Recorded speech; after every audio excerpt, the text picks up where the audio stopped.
சென்னையில 2 ஆறு ஈசிஆர் ஓஎம்ஆரையும் இணைக்க போறது தையூர்ல இருக்கிற அபிஸ் அக்னி என்க்ளேவ். கொஞ்ச நாளா என் உலகமே என்ன சுத்தி நொறுங்கிட்டு இருக்கு. MCR Pure Cotton Club, formals and casual shirts. Ramadoss அவர்களும் அன்புமணி ராமதாஸ் அவர்களும் இந்த தியாகிகளுக்கு இது வரைக்கும் என்ன செஞ்சிருக்காங்க, இந்த தியாகிகளும் அந்த தியாகிகள் குடும்பத்துக்கு என்ன செஞ்சிருக்காங்க, அந்த ராமதாஸ் கல்வி அறக்கட்டளை இப்ப திருடி பேரை மாத்திருக்காங்கல்ல, அந்த டாபிக் இல்ல. அதுக்கு டாபிக் இல்ல. 21 தியாகிகளுக்கு மணிமண்டபத்தை முதலமைச்சர் திறந்து வச்சிருக்காரு. அது எந்த அளவுக்கு முக்கியமானது, ஏன் எப்படி, அது ரொம்ப முக்கியமான எதிர்பார்க்கறீங்க. அந்த 25 பேர் உயிர் விட்டவங்களை விட உங்க பையன் எந்த அளவுக்கு தகுதியா இருக்காரு? அன்புமணி அந்த கட்சியில யாராவது இதை கேட்டிருக்காங்களா? அந்த கட்சியை சார்ந்தவன் தான் நானும். எங்க மாமா அந்த கட்சிக்காக உழைச்சிருக்காரு. காடி வெட்டியர் இல்லாம அவரு யாரை ஏத்துக்கிட்டாரு? படுத்த படுக்கையா இருக்கும்போது அவர் ராமதாஸ் அவர்களை தானே தூக்கி பிடிச்சாரு. அவங்களை ஏத்துக்கிட்டாருல. வெளியில இருந்து நீங்க என்ன வேணாலும் சொல்லலாம், உள்ளுக்குள்ள ஏதாவது டிஸ்பியூட் இருக்கா? இல்ல இல்ல, அவங்க எல்லாரும் ஒற்றை தலைமை ஏத்துக்கிறாங்கல்ல. நம்ம வெளியில பேசுவோம். ஏன் சாதி பெண்கள் வந்து தாலி எடுத்துட்டாங்க, அந்த குடும்பத்துக்கு அனாதையை கைவிட்டு வருதா ராமதாஸ் அவர்கள். அதே தான் இன்னைக்கு செஞ்சிட்டு இருக்காரு. நீங்க நடந்ததுக்கு காரணமே பாமக இல்லையா, ராமதாஸ் இல்லையா? இந்த மணிமண்டபம் எழுப்பப்பட்டு இப்படி நிக்கிறதுனா இப்ப முதல்வர் வந்து அதுக்கு காரணம் அவங்க. மணிமண்டபத்தை நீங்க கட்டலாமே. அரசை எதிர்த்து போராடி இடஒதுக்கீட்டுக்கு ஜெயிச்சு நின்னு அவங்களுக்கு அந்த தியாகத்தை செஞ்சவங்களுக்கு அரசு கட்டுறது கவர்மெண்ட் கட்ட வச்சுங்க. கவர்மெண்ட் கட்ட வச்சுட்டு அன்புமணி அவர்களுக்கு என்ன அன்னைக்கு என்ன போட்டாரு? நீங்க மணிமண்டபம் கட்டுறதுனால என்ன எங்க சமுதாயம் முன்னேறிடுச்சு, என்ன பண்ணீங்க? எதுக்கு மணிமண்டபம்? 4 வருஷம் இருந்துச்சுல. 4 வருஷம் கவர்மெண்ட் 4 வருஷம் ஆட்சியில் இருக்குல்ல.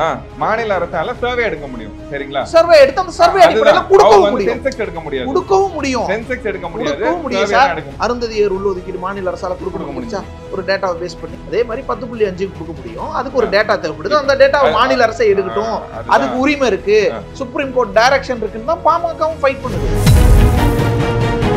நீங்க என்ன வேணாலும் பண்ணுங்க, எனக்கு அது பிரச்சனை இல்லை. ஏன் சமுதாய மக்களை ஏன் மேலும் மேலும் ஏமாத்திட்டு இருக்கீங்க? சார் அவங்க செய்யல சார், வேற யார் சார் செய்யல? வேற யார் செஞ்சிட்டு இருக்கா? நீங்க செஞ்சிருக்கீங்களா? என்ன செஞ்சிருக்கீங்க? என்ன இம்பாக்ட் இருக்கு? பெட்டிஷன் கொடுத்திருக்கேன்ற அவ்வளவுதான் சார். பெட்டிஷன் கொடுத்திருக்கீங்க. என்னால தாங்க பண்ண முடியும். நான் அப்ப அவங்களால தான் இதெல்லாம் பண்ண முடியுது. அவங்களால தான் சீம நேர்ல பார்க்க முடியுது. அது வழக்கு நடத்துறாங்க. என்ன அர்த்தம் கொடுத்தாங்க? எங்களால முடியாது. இதுல பாதிக்கப்பட்ட கேள்வி கரெக்டா கேட்பீங்க. யார்ட்ட கேட்கணுமோ கேக்குறாங்க. அது வரைக்கும் கேட்க மாட்டீங்க. இவங்கள தான் கேக்குறீங்க. நான் கேக்குறது கேட்டிட்டு தாங்க இருக்கேன். ஒரு காமன் மேனா பேசுறேன். நான் காமன் மேனா பேசுறேன். காமன் மேனா ஒரு சந்தேகம் வரும்ல. அன்புமணி ராமதாஸ் வெறும் மணிமண்டபம் போதுமா? 10.5 அமல்படுத்துங்க. டேட்டா தானே இல்ல, அதை நீங்க எடுங்க. மத்திய அரசையே கை காட்டிட்டு இருக்காதீங்க. மாநில அரசால முடியும் பாருங்க. பீகார்ல செய்யறாங்க. நீங்க இருந்து ஒரு அழுத்தம் வருதுன்னா அதை டைவர்ட் பண்றதுக்கு நீங்க என்ன இப்படி கேக்குறீங்க? நீங்க அழுத்தம் கொடுக்கறது பத்தல, நீ இப்படி கேட்கறது சரியில்லை அப்படின்னு நீங்க திருப்பி அன்புமணியவே கேட்டுட்டு இருக்கீங்க, பாமகவையே கேட்டுட்டு இருக்கீங்கன்னா என்ன பயன் அதுல? நீங்க இதே அன்புமணி கேட்கறது நியாயம் தானே? ஆமா செய்யுங்க. கூட சேர்ந்து குரல் கொடுத்தாவது அந்த குரல் வலுவாகும்ல. எனக்கு இடஒதுக்கீடு பத்தி பேசணும் நாலேஜே இல்லைங்க. நான் தப்பா வந்து அன்புமணி அவர்களை பத்தி கேள்வி கேட்கிறேன். விட்டுருங்க. நீங்க ஒரு ஸ்டண்ட் பண்ணி வன்னியர் மக்களோட விடிவெளி நான் தான் எல்லாமே பண்ணேன், அவங்க ஓட் பேங்க் என்கிட்ட தான் இருக்கு, நான் இல்லைன்னா வன்னியர் உங்களால ஏத்துக்க முடியும். 21 தியாகிகளுக்கு மணிமண்டபம் திறக்கக்கூடிய நிகழ்வு முதல்வர் நடத்தி வச்சிருக்கிறாரு. பல நாள் கோரிக்கை, பல தரப்புல இருந்தும் கோரிக்கை விடுக்கப்பட்டிருந்துச்சு. இந்த நிலையில தேர்தல் வாக்குறுதியா கொடுத்து திமுக அரசு அதை நிறைவேற்றிருக்கு. உங்களுடைய பார்வை? அது ரொம்ப வரவேற்கத்தக்க விஷயம் தான். இது வந்து ரொம்ப நாள் நீண்ட நாள் கோரிக்கை. இதை வந்து பாமக வந்து எப்படி சொல்லியிருந்தாங்கன்னா, நாங்க வீடு கட்டி தரோம்னு சொல்லியிருந்தாங்க.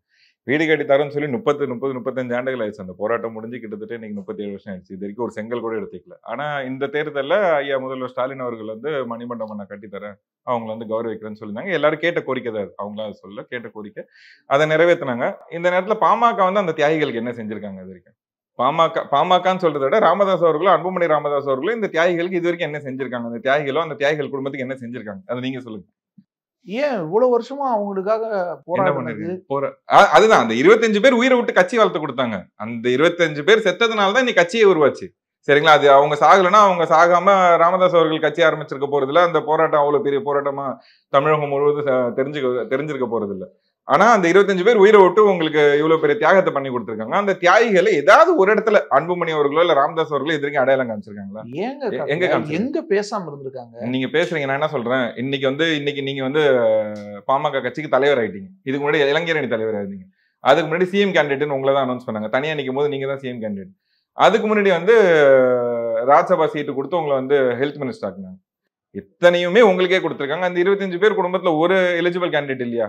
அவங்களை யாரையோ ஒருத்தர் அடையாளம் காமிச்சிருக்கு. நான் கேட்கறது வந்து நீங்க வந்து அவங்களுக்கு நினைவு தூண் வச்சுட்டு அந்த நினைவு தூண்ல போய் மாலை போடுறது ஒரு விஷயம் கிடையாது. அந்த 25 குடும்பத்துல யாரையா ஒருத்தர் முன்னேற்றி விட்டுருக்கீங்களா? அவங்க குடும்பத்துல யாரையோ ஒருத்தர் அடையாளம் காமிச்சு இவங்க தான் அந்த குடும்பத்தோட வாரிசு, இவங்களை வந்து நம்ம இன்னைக்கு உங்க பேரனை உங்க அப்பா வந்து மேடையில சொல்றாரு அவர் தான் வந்து இளைஞரணி தலைவர். ஏன் அந்த 25 குடும்பத்துல யாரும் பேரன் வயசுல யாருமே இல்லையா? உங்க பேரனோட வயசுல அந்த குடும்பத்துல ஒரு ஆம்பளை பையன் இல்லையா? ஆம்பளையே அந்த குடும்பத்தை அழிஞ்சிட்டாங்களா? இல்ல பெண்மணிகள் யாரும் இல்லையா? என் சமுதாய பெண்கள் வந்து இளைஞரணி தலைவரா வரக்கூடாதா? வந்தா உங்க குடும்பத்திலே தான் எல்லாரும் வரணுமா? இந்த தியாகிகளுக்கு இது வரைக்கும் ராமதாஸோ அன்புமணி ராமதாஸ் அவர்கள் என்ன செஞ்சிருக்காரு? அந்த விஷயத்துல டிஸ்பியூட் என்ன ஆச்சுன்னு நீங்களே பாத்தீங்க. அன்புமணி ராமதாஸ் அதுதான் அவரோட பேரன் அவரோட மாப்பிள்ளையை கொடுக்கல, அவர் மாப்பிள்ளையோட தம்பிக்கு நீங்க பொறுப்பு கொடுக்குறீங்க. புதுசா வரவங்களுக்கு ஏன் கொடுக்குறீங்க? இவ்வளவு வருஷம் யாருக்காவது கொடுங்க, அனுபவசாலிக்கு யாருக்காவது வேலை செய்யட்டும், அனுபவசாலி கொடுங்கன்னு சொல்றேன். அது உங்களுக்கு புரிஞ்ச விஷயம், நீங்க கரெக்டா அதை ஒத்து கவனிக்கலன்னு நான் சொல்றேன். நான் ஏன்னா வன்னியர் சங்க இளைஞரணி தலைவரை யாரு கொடுக்குறாங்களோ அவங்கள வந்து அந்த ராமதாஸ் கல்வி அறக்கட்டளை இப்ப திருடி பேரை மாத்திருக்காங்கல்ல. வன்னியர் கல்வி அறக்கட்டளைன்றது ராமதாஸ் அவர்கள் ஒரு நைட்ல வந்து ராமதாஸ் கல்வி அறக்கட்டளை பேர் மாத்தினார். அந்த கல்வி அறக்கட்டளைக்கு அவங்க டைரக்டா ட்ரஸ்டி ஆயிடுறாங்க. அந்த ட்ரஸ்டி ஆனா ஒட்டுமொத்த சொத்தையும் திருடுறதுக்கு அவங்களுக்கு கூட கைக்கூலி ஆவாங்க. நீங்க வேற யாரையா கொடுத்தா எப்படி அவங்க வந்து ஒத்துப்பாங்க? நீங்க வன்னியர் சங்க வன்னியர் மக்களோட ட்ரஸ்ட்டை திருடுறதுக்கு உங்க சொந்த மாப்பிள்ளையை போட்டிருந்தா உங்களுக்கு அந்த சொத்துல ஷேர் அதிகமா வந்திருக்கும். நீங்க வந்து ராமதாஸ் அவர்களுக்கு வந்து அன்புமணி இருங்க, ராமதாஸ் அவர்களுக்கும் அன்புமணி அவர்களுக்கு இருக்க பிரச்சனையை தான் வெட்ட வெளியா அங்க ஒரு டிராமா போட்டு காமிச்சாங்க. அது இங்க டாபிக் இல்ல. 21 தியாகிகள் முதலமைச்சர் திறந்து வச்சிருக்காரு. எந்த அளவுக்கு முக்கியமானது, ஏன் எப்படி, அது ரொம்ப முக்கியமான விஷயம். அதுதான் இந்த சமுதாய மக்களை வந்து இதுக்கு முன்னாடி இருக்க அனைத்து கட்சிகளும் சரி மத்த சமுதாய மக்களும் வந்து மரம் வெட்டின்னு சொன்னாங்க. அன்னைக்கு 21 தியாகிகள் வந்து மரத்தை வெட்டி போராட்டம் பண்ணாங்க. சாலை மறியல் போராட்டம், 7 நாள் தொடர் சாலை மறியல் போராட்டத்தை வந்து மரவெட்டிகள் அப்படின்னு சொல்லி தான் இத்தனை நாள் அடையாளப்படுத்தப்பட்டாங்க. இன்னைக்கு முதல்வர் வந்து அவங்களுக்கு கௌரவமா தியாகிகள்னு ஒரு பட்டத்தை கொடுத்துருக்காரு, அவங்களை கௌரவிச்சிருக்காரு. நான் என்ன சொல்றேன், வேற ஒரு கட்சியை சார்ந்தவங்க இந்த தியாகிகள் வந்து தியாகிகள் அங்கீகாரப்படுத்தி அவங்களுக்கு வந்து ஒரு மணிமண்டபம் அடையாளப்படுத்தாம என்ன பேனர்ல அடையாளப்படுத்தி அதை வச்சு நீங்க அரசியல் நீங்க அன்னைக்கு ஒரு நாள் ஃபுல்லா வட தமிழகத்தை சுத்தி வரதுக்கு ஒரு நாள் அதை செப்டம்பர் 17 பயன்படுத்திக்கிறது பேர் அடையாளமா? என்ன சொல்றேன், இல்ல இல்ல 35 வருஷத்துக்கு முன்னாடி நடந்தது யாருக்கு தெரியும்? நான் என்ன கேக்குறேன், அவங்க தானங்க தீபத்தை தூக்கி சுமந்துகிட்டு சுமர்றாங்கல்ல. 25 பேர் உயிர் விட்டவங்களை விட உங்க பையன் எந்த அளவுக்கு தகுதியா இருக்காரு? அன்புமணி அவர்களுக்கு என்ன தகுதி இருக்கு பாமக தலைவர் ஆகிறதுக்கு? அந்த கட்சிக்குள்ள இருக்கா? அந்த கட்சியில யாராவது இதை கேட்டிருக்காங்களா? எல்லாரும் கேக்குறாங்க சார். சரி, அந்த கட்சியை சார்ந்தவன் தாங்க நானும். அந்த கட்சியை சார்ந்தவன் தான் நானும். எங்க மாமா அந்த கட்சிக்காக உழைச்சிருக்காரு. காடி வெட்டியர் இல்லாம ஏத்துக்கிட்டாரு. அவருமே இந்த சமுதாயத்துக்கு அந்த குடும்பத்துக்காக அவ்வளவு செஞ்சிருக்காரு. அவர் மறந்ததுக்கு அப்புறம் நீங்க அந்த குடும்பத்துக்கு எதுவுமே செய்யாம வச்சிருக்கீங்களே. நீங்க அடுத்த படுக்கையா இருக்கும் போது கூட அவர் ராமதாஸ் அவர்களை தானே தூக்கி பிடிச்சாரு. ராமதாஸ் அவர்களை ஏத்துக்கிட்டாருல, அவ்வளவுதான் டிஸ்பியூட் சார். அது எது டிஸ்பியூட்? வெளியில இருந்து நீங்க என்ன வேணாலும் சொல்லலாம், உள்ளுக்குள்ள ஏதாவது டிஸ்பியூட் இருக்கா? இல்ல இல்ல, எல்லாரும் ஒற்றை தலைமை ஏத்துக்கிறாங்கல்ல. தலைவர் கூட இல்ல, அவர் சொல்றதான்றாருல, அவ்வளவுதான், அங்க முடிஞ்சிருச்சு. வெளியில பேசுவோம். அன்புமணி அவர்களுக்கும் ராமதாஸ் அவர்களுக்கும் மேடையில ஏன் பிரச்சனை வந்துச்சு சார்? அது நம்மளுக்கு என்ன சார்? நம்மளுக்கு பிரச்சனை இல்ல, ஏன் எனக்கு பிரச்சனைங்க, உங்களுக்கு பிரச்சனை இல்லாம இருக்கலாம். ஏன் சமுதாயம் தாங்க அதுல அடிபட்டு கிடக்கு. 25 பேர் சேர்த்தவங்க ராமதாஸ் அவர்களோட குடும்பத்துல சாவல, அன்புமணி அவர்களோட குடும்பத்தை சாவல. ஏன் சொந்தக்காரங்க ஏன் சாதி பெண்கள் வந்து தாலி எடுத்துருந்தாங்க? அந்த குடும்பத்துக்கு அனாதையா கைவிட்டு வருதா ராமதாஸ் அவர்கள். அதே தான் இன்னைக்கு செஞ்சிட்டு இருக்காரு. நீங்க நடந்ததுக்கு காரணமே பாமக இல்லையா, ராமதாஸ் இல்லையா? இந்த மணிமண்டபம் எழுப்பப்பட்டு இப்படி நிக்கிறதுன்னா இப்ப முதல்வர் வந்து அதுக்கு காரணம் இந்த மணிமண்டபத்தை நீங்க கட்டலாமே. இன்னைக்கு அன்புமணி அவர்கள் வந்து ஈசிஆர்ல ஒரு பங்களா வாங்கி வச்சுக்கிட்டு நான் டால்பின் பாக்குறதுக்கு தான், எனக்கு இந்த விண்டோல இருந்து பார்த்தா டால்பின் தெரியும், காலையில எந்திரிச்சோடனே டால்பின் போறதை பாக்குறதுக்கு தான் நான் இங்க வீடு வாங்கணும்னு சொன்னவரு. அதே செலவுல அங்க அந்த மணிமண்டபத்தை அவர் கட்டிருக்கலாம். எதுக்குங்க கவர்மெண்ட் கட்டணும்? நான் கேக்குறேன், நீங்க கட்ட வைக்கிறது ஒரு பெரிய விஷயம் இல்ல. அரசு எதிர்த்து போராடி இடஒதுக்கீட்டுக்கு ஜெயிச்சு நின்னு அவங்களுக்கு அந்த தியாகத்தை செஞ்சவங்களுக்கு அரசு கட்டுறது கவர்மெண்ட் கட்ட வச்சுங்க. கவர்மெண்ட் கட்ட வச்சுட்டு அன்புமணி அவர்களுக்கு என்ன அன்னைக்கு என்ன போட்டாரு? நீங்க மணிமண்டபம் கட்டுறதுனால என்ன எங்க சமுதாயம் முன்னேறிடுச்சு? என்ன பண்றீங்க? எதுக்கு மணிமண்டபம்? நீங்க ஏன் இப்படி ஏமாத்துறீங்க? ஏன் எங்களை ஏமாத்துறீங்கன்னு கேக்குறாங்க. நான் என்ன கேக்குறேன், ஏன் அதான் அவர் கேட்ட கேள்வி, ஏன் எங்களை ஏமாத்துறீங்க? 10.5 என்ன ஆச்சுன்னு கேட்டாரு. நான் என்ன கேக்குறேன், 10.5 வந்ததுக்கான காரணம் யாரு? அன்னைக்கு எடப்பாடி அவர்கள் கொடுத்தாரு, நான் ஒத்துக்கிறேன். ராமதாஸ் அவர்களும் அன்புமணி அவர்களும் பிளான் போட்டு ஒரு போராட்டம் செப்டம்பர் 2021 எலெக்ஷன் முன்னாடி எலெக்ஷன் கமிஷன் டேக் ஓவர் பண்றதுக்கு ஒரு 2 நாள் முன்னாடி அந்த போராட்டத்தை அறிவிக்கிறாங்க, நடத்துறாங்க. எடப்பாடி அவர்கள் வந்து நான் 10.5 கொடுக்குன்னு கொடுத்துட்டாரு. இந்த 10.5 எதை வச்சு டிஃபைன் பண்ணீங்க? நான் என்ன கேட்கிறேன், அருந்ததியருக்கும் முஸ்லிம் சமுதாயத்தை சார்ந்தவங்களுக்கும் ஒரு டேட்டா பேஸ் படி தானே இடஒதுக்கீடு தராங்க. அப்ப அதே டேட்டா பேஸ் படி நீங்க அது எல்லாத்தையும் வந்து இப்ப இங்க வந்து ஸ்டே வாங்கிட்டாங்க. ஏதோ ஒரு ஒரு பார்ட்டி வந்து ஸ்டே வாங்கிட்டாங்க. சுப்ரீம் கோர்ட் போதில்ல, உங்க லாயர் ஒருத்தர் வச்சிருக்கீங்களா, பாலுன்னு சொல்லிட்டு ஒரு வக்கீல் வச்சிருக்கீங்களா, 370 பெட்டிஷன் லாயர் ஒருத்தர் வச்சிருக்கீங்களா, அவர் ஏன் போயிட்டாங்க வாதாடல? எதனால வந்து நீங்க உங்களால இந்த கேஸ் ஏன் நடத்த முடியல? எதனால நீங்க ஜெயிக்கல? ஏன் இன்னும் இந்த கேஸ் நிலுவையில இருக்கு? ஏன் நிலுவையில இருக்கு? டைரக்ஷன் கொடுத்துட்டாங்கல்ல தமிழ்நாடு அரசு பவர்ல அவங்க பண்ணலாம்னு. என்ன பண்ணலாம் கொடுத்துட்டாங்க? மாநில அரசு நீங்க டேட்டா ஒரு டேட்டா அதே மாதிரி நீங்க அந்த டேட்டா இல்லாம எதுக்கு நீங்க கொடுத்தீங்கன்னு கேக்குறேன். டேட்டாவே இல்லாம எப்படி யாரை கேட்டுங்க நீங்க வந்து டேட்டா எடுக்க சொல்லி தானங்க அவங்க போறாங்க. அப்ப டேட்டா இல்லாம நீங்க எதுக்கு தப்பான ஒரு ரிசர்வேஷன் ஏன் கொடுத்தீங்கன்னு தானே கேக்குறேன். அப்ப நீங்களும் செஞ்சுட்டாங்க. ஏடிஎம்கே கவர்மெண்ட்ல செஞ்சுட்டாங்க. அந்த சதி என்ன கேக்குறேன். அப்ப எடப்பாடி அவர்களுக்கு வன்னியர் மேல வன்மையா என்ன வன்மம்னு கேக்குறேன். 4 வருஷம் இருந்துச்சுல 4 வருஷம் டிஎம்கே கவர்மெண்ட் 4 வருஷம் ஆட்சியில் இருக்குல்ல. இப்ப சாதி வாரி கணக்கெடுப்பு நடக்குது. அதான் நாங்க கேட்டுட்டு இருக்கோம். ஏன் தகுதிக்கு அதான் இருங்க. ஏன் தகுதிக்கு நான் 5 வாட்டி முதலமைச்சரை பார்த்து மனு கொடுத்திருக்கேன். அவர் என்ன சொல்றாரு? சென்ட்ரல் கவர்மெண்ட் தான் இதுக்கான ஸ்டெப் எடுக்கணும் அப்படின்றது. அப்படி கிடையாதுன்னு சட்டப்பேரவையில வச்சு பாமக சொல்லுது. சட்டப்பேரவை வச்சு பாமக நீங்க நடத்துங்க. நான் என்ன சொல்றேன், நீங்க வந்து பிஜேபில அலைன்ஸ்ல இருக்கீங்க. நீங்க நினைச்சா டைரக்டா நான் மோடி கிட்ட ஒரு போன் கால்ல பேசுறீங்க. நீங்க அவர்கிட்ட பேசி வாங்கி கொடுக்கலாம்ல. மாநில அரசால பெரிய லாபி மாநில அரசால முடியும்ல. மாநில அரசால சர்வே எடுக்க முடியும். சரிங்களா? சர்வே எடுத்து அந்த சர்வே அடிப்படையில கொடுக்கவும் முடியும். சென்செக்ஸ் எடுக்க முடியாது. கொடுக்கவும் முடியும். சென்செக்ஸ் எடுக்க முடியாது. சர்வே எடுக்க முடியும். இன்னைக்கு வந்து தெலுங்கானா கவர்மெண்ட்ல நவம்பர் மாசம் சர்வே எடுத்தாங்க. முஸ்லிம் இட ஒதுக்கீடு உள் ஒதுக்கீடு கொடுத்துட்டாங்களா? மாநில அரசால கொடுக்க முடிஞ்சிருச்சா? அருந்ததியர் உள்ள ஒதுக்கீடு மாநில அரசால கொடுக்க முடிஞ்சிருச்சா? ஒரு டேட்டாவை பேஸ் பண்ணி ஒரு விஷயத்தை பேஸ் பண்ணி அதே மாதிரி 10.5 கொடுக்க முடியும். அதுக்கு ஒரு டேட்டா தேவைப்படுது. அந்த டேட்டாவை மாநில அரசை எடுக்கட்டும். அதுக்கு உரிமை இருக்கு. சுப்ரீம் கோர்ட் டைரக்ஷன் இருக்குன்னு தான் பாமகவும் ஃபைட் பண்ணுது. மாநில அரசு செய்ய சொல்லுது. முதலமைச்சர் ஸ்டாலின் செய்ய சொல்றாங்க. அத சொல்லிதான் நீங்க வெறும் மணிமண்டபம் பத்தாதுன்றாங்க. மணிமண்டபம் பத்தாது. நீங்க இத செய்யுங்க. இது ஏமாற்று வேலை. அதனால நான் என்ன சொல்றேன், ரூலிங் பார்ட்டி செய்யலங்க, ஏமாத்துறாங்க. சரி, அவர் சொல்றபடி அன்புமணி சொல்றபடி வரட்டும். நான் என்ன சொல்றேன், இப்ப February 10th வந்து அசம்பிளி கூடுது, பட்ஜெட் செஷன் நடக்க போகுது. உங்க 5 எம்எல்ஏ ரிசைன் பண்ண சொல்லுங்க. பண்ணிடுவாரா?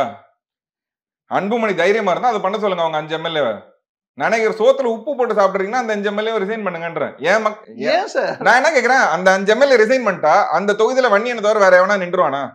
வேற எந்த கட்சியாவது வன்னியனை தவிர வேற ஏதாவது கேண்டிடேட் போட்டுருமா? 10.5 பத்தி பேசாம அந்த 5 தொகுதியில வந்து எலெக்ஷன் நடந்துருமா? சார் அரசியல் பண்ண நான் என்ன சொல்றேன், அரசியல் பண்ணா ரிசர்வேஷன் கிடைக்கும். அரசியல் பண்ணா ரிசர்வேஷன் கிடைக்கும். நான் கிளாரிஃபை பண்ணிக்கிறேன். நான் உங்கள்ட்ட இருந்து கிளாரிஃபை ஆயிக்கிறேன். சொல்லுங்க. இப்போ ஒரு உதாரணத்துக்கு ஒரு மேட்டூர் தொகுதி எம்எல்ஏன்னு வச்சுக்கோங்க. நீங்க சொல்ற மாதிரி ரிசைன் பண்ணிட்டு போயிடலாம். ஆனா ஒரு அந்த மேட்டூர் தொகுதியினுடைய பிரதிநிதி அவர் வெறும் 10.5% ஒரு சமூகம் மட்டும் இல்ல, அதுக்கு ஃபைட் பண்ணுங்க, சந்தோஷம், ஓகே. கூட மேட்டூர்ல இருக்கிற மற்ற மக்களுக்கான எம்எல்ஏ இல்லையா? அவங்களுக்கு சேர்த்தான எம்எல்ஏ தானே. நீங்க பாமக ராஜினாமா பண்ணிட்டு போங்க. பாமக ஒரு பொது கட்சி சார். யார் சொன்னா பொது கட்சின்னு? அப்புறம் எதுக்கு நீங்க டாட்டு போட்டு கையை தூக்கி காமிக்கிறீங்க? பொது கட்சினா நீங்க வன்னியர் அடையாளத்தை ஏன் பேசுறீங்க? நீங்க 10.5 ஏன் கேக்குறீங்க? சார் நீங்க யாருக்கு மணிமண்டபம் கட்டினா உங்களுக்கு என்ன? பட்டியலின மக்களுக்கான அந்த இடஒதுக்கீட்டை அதிகரிக்கணும்னு தான் கேக்குறாங்க. அதிகரிக்கணும்னு கேக்குறாங்க. பட்டியலின கட்சியா கேக்குறேன். ஏன் எல்லாத்துக்கும் தான் கேக்குறாங்க. எல்லாத்துக்கும் கேக்குறாங்க. எல்லாத்துக்கும் கேக்குறாங்களா? அப்ப வன்னியர் கல்வி அல்ல சார். சரிங்க, வன்னியர் கல்வி அறக்கட்டளை ஏங்க ராமதாஸ் கல்வி அறக்கட்டளை பேர் மாத்துச்சு? வன்னியருக்கு உங்களுக்கு சம்பந்தம் இல்ல, பொது கட்சிட்டீங்க. யாரை கேட்டு நீங்க ராமதாஸ் கல்வி அறக்கட்டளைன்னு பேர் மாத்தீங்க? உங்க அப்பா விட்டு பாக்கெட்ல இருந்து காசு எடுத்து போட்டீங்களா? சொல்லுங்க. 10,000 ரூபாய் கொடுத்தாரு ராமதாஸ் அவர்கள் அன்னைக்கு. அந்த 10,000 நீங்க நான் 10 லட்சமா திருப்ப தரேன். என் மக்கள்கிட்ட வாங்கி நான் திருப்ப தரேன். என் சொத்தை வித்தா திருப்ப தரேன். கல்வி அறக்கட்டளை விட்டு வெளில போக சொல்லுங்க. அவங்க குடும்பத்தை வெளில போக சொல்லுங்க. கவர்மெண்ட் கிட்ட படிக்க சொல்லுங்க. யாருக்கிட்டையும் கொடுக்க தேவையில்ல. இல்ல அந்த 25 குடும்பத்துக்கு கொடுத்து நடத்த சொல்லுங்க. அவங்களை விட இந்த சமுதாயத்துல யாருங்க எலிஜிபிளான ஆளு கட்சியை நடத்துறதுக்கோ இல்ல ஒரு தலைவர் ஆகிறதுக்கோ இல்ல ஒரு எம்எல்ஏவா நிக்கிறதுக்கோ? இந்த சமுதாயத்துக்காக ரத்தத்தை சிந்த உயிரே விட்டாங்க. அவன் ராமதாஸ் அவர்கள் என்ன பண்ணிருக்காரு? அன்புமணி அவர்கள் என்ன பண்ணிருக்காரு? சொல்லுங்க. ஏதாவது ஒண்ணு இதை பண்ணிருக்காரு அன்புமணி அவர்கள். இந்த சமுதாயத்துக்காக இதை பண்ணிருக்காரு. கையை கொடுத்தா கையை சானிடைசர் போட்டு கழுவுறவங்க அவரு. சொந்த சாதி மக்கள் வந்து கையை கொடுத்தானா கையை உடனே சானிடைசர் போட்டு கீழே கழுவுற மனுஷன் அவரு. அவர் வந்து அன்புமணி இல்ல, அமுல்மணி. அவர் அமுல் பேபி மாதிரி ஒருத்தர் கூப்பிட்டு வந்து நீங்க வந்து பார்ட்டியா தனித்தாக்குதல் இல்லைங்க. ஏங்க நான் தனித்தாக்குதல் எல்லாம் பேசுறேன். நான் என்ன கேக்குறேன், நீங்க எல்லாரும் தனித்தாக்குதல் பண்றீங்க. நீங்க என்ன வேணாலும் பண்ணுங்க, எனக்கு அது பிரச்சனை இல்லை. என் சமுதாய மக்களை ஏன் மேலும் மேலும் ஏமாத்திட்டு இருக்கீங்க? எதுக்கு ஏமாத்துறீங்க? 50 எம்எல்ஏங்களை 50 ஏடிஎம்கே எம்எல்ஏவை கூப்பிட்டு உங்க வீட்டுல விருந்து வச்சு, சாரி 50 எம்எல்ஏன்ற மாதிரி எத்தனை எம்எல்ஏன்னு எனக்கு தெரியல, 50 வகையான விருந்து போட்டு நீங்க 2020 எலெக்ஷனுக்கான கூட்டணியை ஃபைனலைஸ் பண்ணீங்க. அப்ப இந்த 25 குடும்பத்துல இருந்து யாரையோ ஒருத்தரை இன்னை வரைக்கும் உங்க வீட்டு படி ஏத்தி கூப்பிட்டு நீங்க விருந்து போட்டுருக்கீங்களா? இது அன்புமணி அவர்களால் சொல்ல முடியுமா? நான் கூப்பிட்டு பண்ணிருக்கேன், உனக்கு தெரியுமாடான்னு எனக்கு கேட்க சொல்லுங்க. நான் அவங்களை கூப்பிட்டு வந்து பண்ணிருக்காங்களா இல்லையா நான் நிரூபிச்சு காமிக்கிறேன். நீங்க என்ன பண்ணிருக்கீங்க? ஏங்க நான் அவங்களுக்கு கோவிட் டைம்ல அவங்களுக்கு எல்லா ஃபண்ட்ஸுமே நாங்க எங்க சமுதாய மக்கள் எல்லாருமே சேர்ந்து நாங்க வசூல் பண்ணி கொடுத்துருக்கோங்க. காடிவெட்டியார் இருந்த வரைக்கும் அவங்களுக்கு தேவையான எல்லா வசதிகளும் பண்ணி கொடுத்துருக்காரு. இது ஏங்க வன்னியர் கல்வி அறக்கட்டளை மாவீரன் காடிவெட்டியார் அவர்கள் இருந்த வரைக்கும் இலவசமா நடந்தது. வன்னியர் மக்களுக்கு இலவசமா நடந்தது. அவர் மறைஞ்சதுக்கு அப்புறம் அது ராமதாஸ் கல்வி அறக்கட்டளையா பேர் மாற்றப்பட்டுச்சு. ஏன்னா அதுக்கு முன்னாடி அதுல அவர் ட்ரஸ்டியா இருந்தார். அவர் தான் அதுல மெயினா இருந்தார். மாவீரன் காடிவெட்டியார் அவர்கள் மெயினா இருந்தார். அவர் மறைஞ்சதுக்கு அப்புறம் பேரை மாத்தினீங்க. உள்ள இருக்க ட்ரஸ்டியை மாத்துறீங்க. இன்னைக்கு 80,000 2 லட்ச ரூபா டொனேஷன் வாங்குறீங்க. 2 லட்ச ரூபான்றது என் மக்களுக்கு வந்து ஒரு கனவு காசுங்க. 2 லட்ச ரூபா ஒன் டைம்ல வந்து ஃபீஸ் ரெடி பண்ணி கட்டணும்னா, இன்னைக்கு டேட்டா படி, அசம்பிளில சொன்ன டேட்டா படி 70% மக்கள் வட மாவட்டங்கள்ல இன்னும் குடிசை வீட்டுல தான் இருக்காங்க. 80களில் போராட்ட காலத்தை இருந்ததை விட ஒரு படி மேலே ஏறி இருக்காங்க. மொத்தமா அப்படியே வன்னியர் மக்கள் டெவலப் ஆயிட்டாங்கன்னு இல்ல. ஆனா நீங்க வந்து இன்னைக்கு டால்பின் பாத்துட்டு உட்காந்துருக்கீங்க. அதனால தானே கேக்குறாங்க, என்ன கேக்குறாங்க? இடஒதுக்கீடு இன்னும் தனி இடஒதுக்கீடா, உள் ஒதுக்கீடா சரி, வேணும். சென்ட்ரல் கவர்மெண்ட்ல நீங்க கூட்டணியில இருக்கீங்களா? சென்ட்ரல் கவர்மெண்ட்ல அன்புமணி அவர்கள் ராஜ்யசபா எம்பியா யாரோட அலையன்ஸ்ல எந்த கூட்டணியில இருக்காரு? ராஜ்யசபா எம்பியா இருக்காரு. நீங்க அங்க ஏன் அழுத்தம் கொடுக்கல? குடுக்கலன்னு உங்களுக்கு தெரியுமா? என்ன நான் பேசிக்கிட்டு தான் இருக்குன்றாங்க. எவ்வளவு செய்தியாளர் சந்திப்பு நடத்துறாங்க. பேசிக்கிட்டே இருப்பீங்க. நான் அதுதான் சொல்றேன், பேசிக்கிட்டே இருக்கிறதுக்கு நீங்க ரிசைன் பண்ணுங்கன்ற 5 பேரு. ரிசைன் பண்ணா எந்த அழுத்தமுமே நடக்காது. அது அப்படியே சும்மா சாதாரண விஷயம். திரும்பவும் ரிசைன் பண்றது சாதாரண விஷயம் இல்ல சார். அப்புறம் அவங்க அந்த தொகுதியுடைய எலெக்ஷன் வரப்போகுதுங்க. தொகுதியினுடைய பிரதிநிதி, தொகுதியோட பிரதிநிதி தாங்க. அந்த தொகுதியில வன்னியர் மக்களே ஓட்டு போடலாம். மத்த வன்னியர் மக்கள் ஓட்டு இல்லாம வேற கட்சிக்காரங்க ஜெயிச்சிட முடியுமா? வேற யார் நின்னாலும் யாரா இருந்தாலும் சார், ஒரு பொது நோக்கத்துக்காக குரல் கொடுக்கறது வேற, செய்ய வைக்கிறது வேற. நீங்களும் என் பார்ட்டி, என் பார்ட்டியில 5 எம்எல்ஏ இருக்காங்க. என் பார்ட்டி கேக்குற கோரிக்கை நடக்கல. நான் எதுக்கு இந்த அந்த பார்ட்டியில இருக்கீங்களா? என்ன பாமக? நான் சொல்றதுதான். பாமக ஏன் கட்சிங்க? எங்க சமுதாய கட்சிங்க. அது வன்னியர் மக்களோட கட்சிங்க. 3 கோடி வன்னியருக்கும் சொந்தமான கட்சி வன்னியர் சங்கமும் பாமகவும். வன்னியர் சங்கம் இல்லாம பாமக வந்துடல. பாமக திடீர்னு முளைச்சிருச்சா? ராமதாஸ் அவர் வீட்டுல இருந்து பாமகன்னு ஒரு கட்சியை உருவாக்குனாரா? சொல்லுங்க. யாரோட கட்சி? ராமதாஸ் அவர்கள் சொல்லிடுற வன்னியர் மக்களுக்கு பாமகவுக்கு சம்பந்தம் இல்லைன்னு சொல்லிட்டு மக்களுக்கு சம்பந்தம் இல்லாம எப்படி? அதுல ஒரு குறிப்பிட்ட மக்கள் மட்டும் இல்ல இல்ல எல்லாருக்கும் மத்த கட்சியில வன்னியர் எம்எல்ஏ இருக்காங்க. 25 எம்எல்ஏ கிட்டத்தட்ட இருக்காங்க. அவங்க யாருமே நான் கேட்க முடியாது. அவங்க வந்து வன்னியர் ஓட்டை நம்பி அவங்க வந்து வன்னியர் மக்கள் எனக்கு ஓட்டு போடணும், நான் வன்னியருக்காக நிக்கிறேன், நான் தான் வன்னியரோட விடிவெளின்னு யாரும் சொல்லிட்டு போல. ராமதாஸ் அவர்களும் அன்புமணி அவர்களும் நாங்க தான் வன்னியருக்கான அடையாளம், எங்களை தாண்டி யாருமே இல்லைன்னு இன்னி வரைக்கும் லாபி பண்ணி சம்பாரிச்சுக்கிட்டு சொத்து கூச்சிட்டு இருக்கிறது இவங்க 2 பேர் தான். இந்த சமுதாய மக்களை ஏமாத்துறது நீங்க ஏமாத்தும் போது உங்களை தான் நான் கேள்வி கேட்க முடியும். வேற யாரை கேள்வி கேட்கணும்னு நினைக்கிறீங்க நீங்க? இந்த சமுதாய மக்களை ஏமாத்துறது யார்? இந்த சமுதாயம் எங்க வன்னியர் கல்வி அறக்கட்டளை சொத்து நீங்க யாருக்கிட்டங்க இருக்கு? அவங்களதான் நான் கேள்வி கேட்பேன். இன்னைக்கு வந்து சிவி சண்முகத்துக்கிட்ட இருக்கா, ஏடிஎம்கே ஆட்சியில இருக்கவங்கள்ட்ட, இல்ல சிவசங்கரன் இருக்கா, இல்ல யார்கிட்ட இருக்கு வன்னியர் கல்வி அறக்கட்டளை? ராமதாஸ் கல்வி அறக்கட்டளைன்னு பேர் கொட்டையா இருக்கு. 5% இடஒதுக்கீடு அப்படிங்கிறது அது வராம இருக்கிறது காரணம் பாமக தான்றீங்க. அவங்க நான் தான் சொல்றேன், அவங்க கொடுக்குற அழுத்தத்தை கரெக்டா கொடுத்தா நடக்க போகுதுன்ற. சார் யாருக்கு அழுத்தம் கொடுக்கணும்? யாரு கொடுக்கணும் சொல்லுங்க? நீங்க எனக்கு அரசியல் புரியுது. மாநில அரசுக்கு கொடுக்கணுமா? மாநில அரசுக்கும் கொடுக்கணும். மாநில அரசு யார் இருக்கா? மாநில அரசுல ரூலிங் கவர்மெண்ட் ஸ்டாலின் அவர்கள் இருக்காரு. அவர் செய்யணும். ஏன் 5 பேர் ராஜினாமா பண்ணதான் செய்வாரா? 5 பேர் ராஜினாமா பண்ணதான் செய்வாரா? அந்த நெருக்கடி வந்தா செய்வாரா? கிடைச்சிருமா? நான் என்ன சொல்றேன், நெருக்கடி கொடுத்தாதான் செய்வாரா? கேட்கலாம், அப்படியே கேட்கலாம்ல. ட்ரெயின் நிறுத்தினா கிடைச்சிருமா? ட்ரெயின் நிறுத்தினா கிடைச்சிருமா? நீங்க ட்ரெயின் நிறுத்திங்க, கிடைச்சிச்சா? போராட்டம் சார், வழக்கு வாங்கியிருக்காங்க. வழக்கு வாங்கியிருக்காங்க. 2 லட்சம் பேர் என் மக்கள் மேல வழக்கு இருக்கு. வழக்கு நீங்க நடத்துறீங்களா? சார்? பாலு நடத்துறாரு வழக்கு, ஓசியில நடத்துறாரா? ஒரு பெயிலுக்கு 30,000 சார்ஜ் பண்றாரு. 30,000 எவன் கொடுப்பான்? ராமதாஸ் அவர்கள் ஒரு பாக்கெட்ல இருந்து காசு எடுத்து போட்டு நடத்துறாரு வழக்கு. இன்னைக்கு யார் மேல வழக்கு? ஒதுக்கீடு போராட்டம் மக்கள் தானே சார் நடத்துறது. மக்கள் நடத்துறாங்க. அந்த போராட்டத்துக்கு சம்பந்தம் இல்ல. ஓகே, அப்போ ஓகே சார். நடத்துறாங்க இல்ல, அத வெவ்வேறு வகையில தொடர்ந்து நடத்துறாங்க. எங்க தொடர்ந்து நடத்துறாங்க? அந்த நான் என்ன சொன்னேன், வழக்கு வாங்கின மக்களோட கெதி என்ன? இன்னைக்கு நீங்க திரும்ப நாங்க போய் ரோட்ல உட்காரணும், நாங்க வந்து கலவரக்காரர்களாவே எல்லாரும் ஒரு அரசு நடத்த சொல்லுங்க, மத்திய அரசு நடத்த சொல்லுங்க, மாநில அரசு நடத்த சொல்லுங்க. 5 எம்எல்ஏ ராஜினாமா பண்ணாதான் நடக்கும். அந்த நிலைமையில இருக்குதுன்னா அப்ப அந்த நிலைமைக்கு யார் காரணம்? பாமக தானா? பாமக தான் காரணம். நாளைக்கு நான் மரத்தை வெட்டி போட்டா இடஒதுக்கீடு கொடுத்துருவாங்களா? சொல்லுங்க. நான் நாளைக்கு எல்லாம் மரத்தை வெட்டி போட ஆல்ரெடி பண்றேன். முடியுமா? நாளைக்கு மரத்தை வெட்டி போட்டா இடஒதுக்கீடு கிடைக்குமா? நீங்க என்ன சொல்றீங்க? போராடுங்கன்றீங்க. போராட்டம் நான் மரத்தை வெட்டி போட சாலை மறியல் பண்ணா போராட்டம். ஆட்சி அதிகாரத்திலேயே பங்கு இல்லாத பாமக தான் காரணம்ன்றீங்க. நீங்க 30 ஆண்டுகளா இடஒதுக்கீடையும் இந்த எம்பிசி வன்னியர் மக்களையும் வச்சு அரசியல் பண்ணிட்டு இருக்கிறது யாரு? நான் யாரை கேள்வி கேட்கணும்? அப்ப நீங்க இந்த கட்சியே இல்ல, இதுக்கும் இந்த கட்சிக்கும் எதுக்கும் சம்பந்தம் இல்லைன்னு கட்சியை கலைச்சிட்டு நீங்க போயிடுங்க. யாராவது ஒருத்தர் ஏதாவது கட்சி எடுத்து நடத்திட்டு போட்டோம். நான் வந்து ஒட்டுமொத்த பாமகவும் கேட்கல, ராமதாஸ் அவர்களையும் அன்புமணி அவர்களையும் பண்ற இந்த திருட்டு நாடகத்தை மட்டும் தான் நான் கேள்வி கேட்கிறேன். நீங்க ஏன் இந்த நாடகத்தை நடத்துறீங்கன்னு தான் கேட்கிறேன் இன்னைக்கு. சரி, நான் அவங்க செய்யல சார், வேற யார் சார் செய்வா? அவங்க போயிட்டாங்க, சரி எதுவும் பண்ணல, ஒண்ணும் பண்ணல, ரைட். வேற யார் செஞ்சுட்டு இருக்கா? நீங்க செஞ்சுட்டு இருக்கீங்களா?